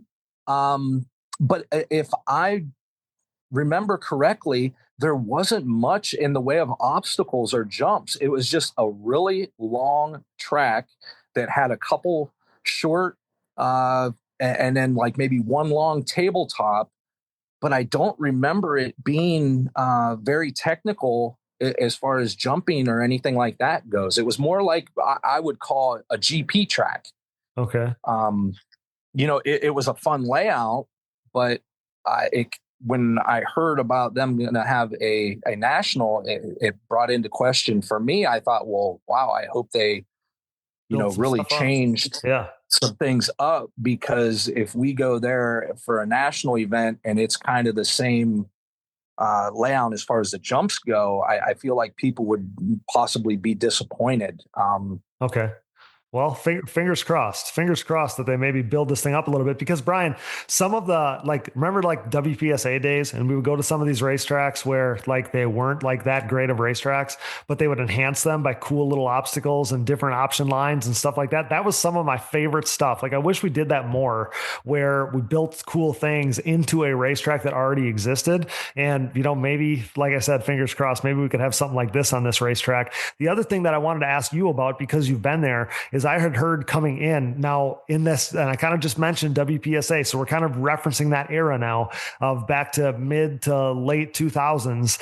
Do you remember like the tree bark fad, where there was so much, you know, there was a big tree bark thing, and on these racetracks, mulch, a lot of mulch going on. And I was told that maybe that's something that's integrated into this racetrack too. And there's something that comes in, maybe we see it, maybe we don't, but when you have that mulch baked into the racetrack or thrown on top of the racetrack or whatever, there's something very different about mulch rough, if you remember from that period of time. So I don't know if I had heard a rumor that we should expect that going into this race. I don't know if that's how it was when you were there, but you can kind of enlighten me on that a little bit. It absolutely was. For some reason, I remember thinking mulch and sawdust, the first thought in my head, you know, of Tomahawk. But I also went on YouTube and I watched a video to see, kind of like reacquaintance myself with what the layout possibly could be. Sure. And that was the thing I noticed, was that really dark mulch. And like you said, I do remember that all too well, that when they threw that mulch out there, those areas got super deep. Like it would kick you if moguls. Because if you got caught off guard, you would have a bruise on your butt cheek for like a week. Yeah. Oh yeah. Yeah. There's nothing like it, really. Yeah. And I remember the suspension guys always saying, there's no way for us to compensate for this stuff, because like it's not natural and it's unpredictable. Like you get these big mulch holes. There's nothing like it. And I thought to myself, I'm like, well, we haven't had any of that in a lot of years now, so maybe that'll be a cool change up. 100% right. As far as, you know, there's no way to adjust for that. I can't recall. Like I remember going to a track in PA years ago called Wolfman's, and it was the same way, where they would have mulch sections, and it was so funny because your bike would be dialed everywhere until you got to the mulch, and you were just like, I don't even know what to do. I'm just hold on and try and jump through it. We had some local tracks that utilized it 2 years ago. And it's like, I'd have like this conscious thought of like, could you at least mix it into the dirt instead of throwing it on top of the dirt? Because like, we don't race on this crap, but yeah, it'll be interesting to see how that plays out at round 8. And maybe it could be a wild card. So very last question for you, Brian, do you have any predictions? Like you are kind of already gave us a hot take on the racetrack and what we might expect there, but you got any predictions, pro class, otherwise, of what we might see at Tomahawk there? You know, at this point in the season, for most classes, I'm going to say that it might be status quo, but just like we had been talking about, I think that the pro class is going to be very interesting, because one of the things that I loved about the WPSA and that era, and hopefully you'll agree with me on this, being from where you're from as well. When I started racing, what I loved about it was, in our area, it was hard pack. You know, I grew up on the hard pack clay and maybe some shale rock and different things that was integrated. But it was a fast, fast style of racing with jumps that were, I don't want to say do or die, but they were, clear cut. You had to pony up to go for them. Yep. And then through the years, I don't know when it changed, but they started implementing sand and the mulch and more topsoil to change the composition. And it kind of made everything where it was almost all the same, which took away the purpose of traveling to all these different tracks in different states and locations, that I don't want to race the same thing all the time. Mm-hmm. So with us going to Tomahawk, if it is that different style terrain, I believe it's going to utilize a different skill set, and we're going to see who is comfortable with hanging it out. Because if the track stays like what it possibly could be, it's going to be really fast. as a potential and find the smoothest lines. And it's going to be a different style of racing. It's going to be, depending upon how it develops, if it develops hard pack, it's going to be fast and hang it out there. Or if it gets really deep and rutted and a bunch of kickers, that it's going to be slower and just navigating the track, then that's going to be a whole different skill set. So I think it's going to be interesting, and it's going to be a telltale of what track we get as far as what the finishes may end up being. We might have to pull Jeremy back out on that track again, because when you were mentioning WPSA, don't forget we had guys like Doug Gust and John Natale that went out there and built those obstacles. Right. So I think that's why they were so cool, is because those were from racers. Right. No, I think you're exactly right. But that is the stuff that I loved from that era so much, is we made it racy. Like the guys made it racy. There was multiple lines that worked. I love that stuff. So it is fun to be here the week before this race, not really knowing what the track is going to be like that's actually kind of fun. And just like you said, it could go either way. You have a hard pack track. That's where Brandon Hoag always shines. So I'd love to give you a hot take of, not even a hot take, because I know there's been some major improvements now to his practice situation. He's going to be grinding like as much as he possibly can, as best he can right now, to be as ready as he can be for Tomahawk. If it's hard packed ish, Brandon's going to shine. I guarantee it. If it's rough-ish, whether it's mulch or kickers or whatever the case may be, you're going to see Wesley shine, and you could have the potential of Chad Weenan shining and Mason Jackson too. We've been kind of on the lookout for his first podium. It's coming. And Sar. And Sar as well. He'll be good on that. Yep, you're exactly right. So again, kind of cool to be the week before here, Brian, and not know exactly what's going to happen. But yeah, it's going to be exciting. Kind of a little bit of a question mark here to add some excitement late in the season. And I can't believe it's already late June and we only have three overalls left, 3 races left. And yeah, that's crazy. And it's weird. We're not going to Pleasure Valley. Oh, yeah, that is weird. That's the other, kind of monkey wrench thrown at us that all of a sudden, we're so used to going there and the fireworks and everything. Now it comes into question, is Bryce going to come with his arsenal, for fireworks? And how's this going to go down? There's a lot of question marks going into Tomahawk. So I hope it's able to deliver. I had the exact same thought, Brian. I'm like, how weird is it that we're not going to Pleasure Valley, that had become a staple for the 4th of July, now that we're not going to be there for the 4th of July. It's just it's a weird thing, but and this isn't coming from the fact that, like, me, like I'm all for the betterment of the sport. Like I'm all for being appreciative of what we got, because we could have none of this, like all of those things. But in recent weeks, I've just had this sentimental situation going on of like, man, no Redbud, no Loretta's, just less Midwest racing. Like, it's just like, I don't know. It's just we're in a different era of ATV motocross right now but I would be I'm all for going to new tracks like Tomahawk. And I'm all for going to tracks that this is going to be like their crown jewel of the summer as an ATV national. Like, I think only good things come from that for us as racers and as people as people that love the sport of ATV motocross. I think only good things come from that. But yeah, it's going to be exciting to see how all this plays out. I agree with you. I hope, obviously, that everything, goes awesome for us. And the track is great and there's awesome lines and racing and possibilities.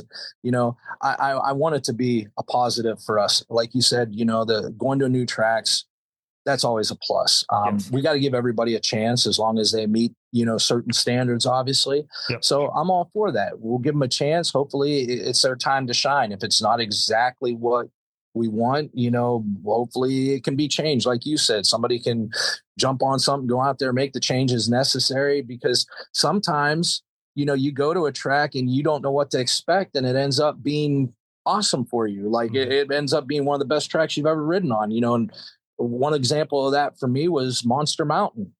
Going there, we didn't know what to expect, and that ended up being one of my all-time favorite tracks. Yeah. I've been to Tomahawk before. Let's hope that they've made some changes and it plays into our wheelhouse and it's something that we can all enjoy and have great racing at. So I'm obviously willing to give them a chance, and I hope they come through for all of us.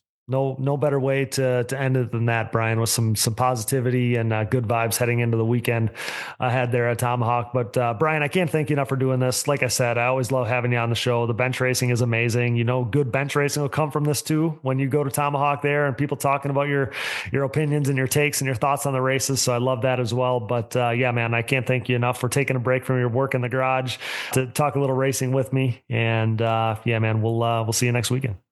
Awesome. I appreciate it, Cody. Thanks so much. And like I said, I'll do it anytime, and just give me the heads up. I hope you have a great day, and thanks for doing this. We all appreciate it. Like you said, it gives us something to listen to and look forward to. And it's a positive staple in our sport. Awesome. Well, I appreciate that a lot because we work really hard at it. So thanks again for everything, Brian, and we'll talk soon. Okay. Okay. Thanks a lot, Cody. Awesome. Best of luck. That's Brian Jenkins signing off on the Digging Deep ATVMX podcast, brought to you by Valvoline. Thanks so much, Brian. Have a good day. Thanks. You too, buddy. See ya. And just like that, guys, that's a wrap on episode 160 of the Digging Deep ATVMX podcast, and it is time to go racing in West Virginia. Major thanks to tonight's featured guests, Brandon Hoag, Johnny Hale, and Brian Jenkins. What an awesome episode this turned out to be. Thanks to producer Dallas Jansen, my brother, for all his hard work. Thanks to my wife, Brooke, and thanks to AMA official Harv Whipple. Special announcement coming up. We just locked in again. We are doing that giveaway for tickets to the 2025 Quad Cross of Nations like we tried to set up last year. So that's going to happen again. You can find more info on that coming in the next couple days. But yes, very excited to announce that Digging Deep and the Quad Cross of Nations Team USA team are working together once again to hopefully send 2 of you over to the Netherlands this year for the Quad Cross of Nations. So really excited about that. And special thanks to Motomom Designs for killing it on the camera for us in recent races. I mentioned it a few times on this episode. We are super grateful for Motomom Designs. Thanks to all of our partners, CST Tires. Go to shop.csttires.com today. Yamaha, thanks to Blue Crew. Thanks to SSI Decals, Valvoline, DID Racing Chain, Lauderdale Steel Enterprises and Concrete Supply, DP Brakes, Impact Solutions, Ultimate Poly Products, UPP Racing, our choice when it comes to case savers, chain sliders, intake manifolds, and more. Use discount code DIGGINGDEEP15 at uppracing.com. And Manscaped. Get 20% off and free shipping with code DIGGINGDEEP20 at manscaped.com.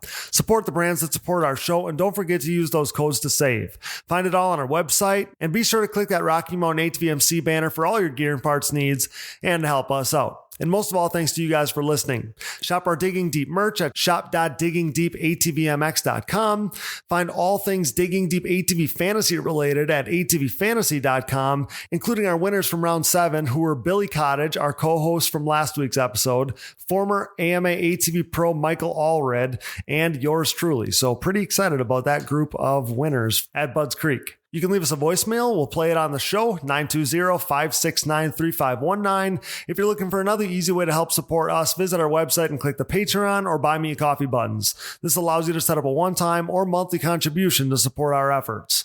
Follow the show on social media, Digging Deep ATVMX Podcast, and myself, Cody Jansen, for additional content, coverage, and more fun stuff as we are in the dog days of this 2025 ATV Motocross season now. I can't believe we're just a couple days away from only having 2 races left. That's unbelievable. You can find us on Apple Podcasts, Google Podcasts, Amazon Podcasts, Spotify, YouTube, and more. Wherever you find podcasts, you'll find the Digging Deep ATVMX podcast. All episodes, additional podcast providers, sponsor links, and discount codes, show merchandise, fantasy info, and more can all be found on our website, diggingdeepatvmx.com. So check that out today. Be a friend, tell a friend. Please download, subscribe, rate, review, and share. And with that, for Brandon Hoag, Johnny Hale, Brian Jenkins, Brooke Jansen, Dallas Jansen, and I'm your host, Cody Jansen. Thanks for listening to and making us the most listened to podcast in ATV racing, with nearly 283,000 downloads last month in 114 total countries. Until next time, thanks for joining us in Digging Deep with the Stars of ATV Motocross.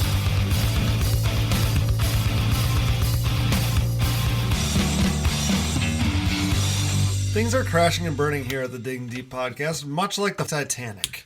Those guys were hauling ass, for real. I remember watching Doug Gus, I don't know who it was, Steel City, running the same times Friday afternoon as James Stewart was on Sunday back then.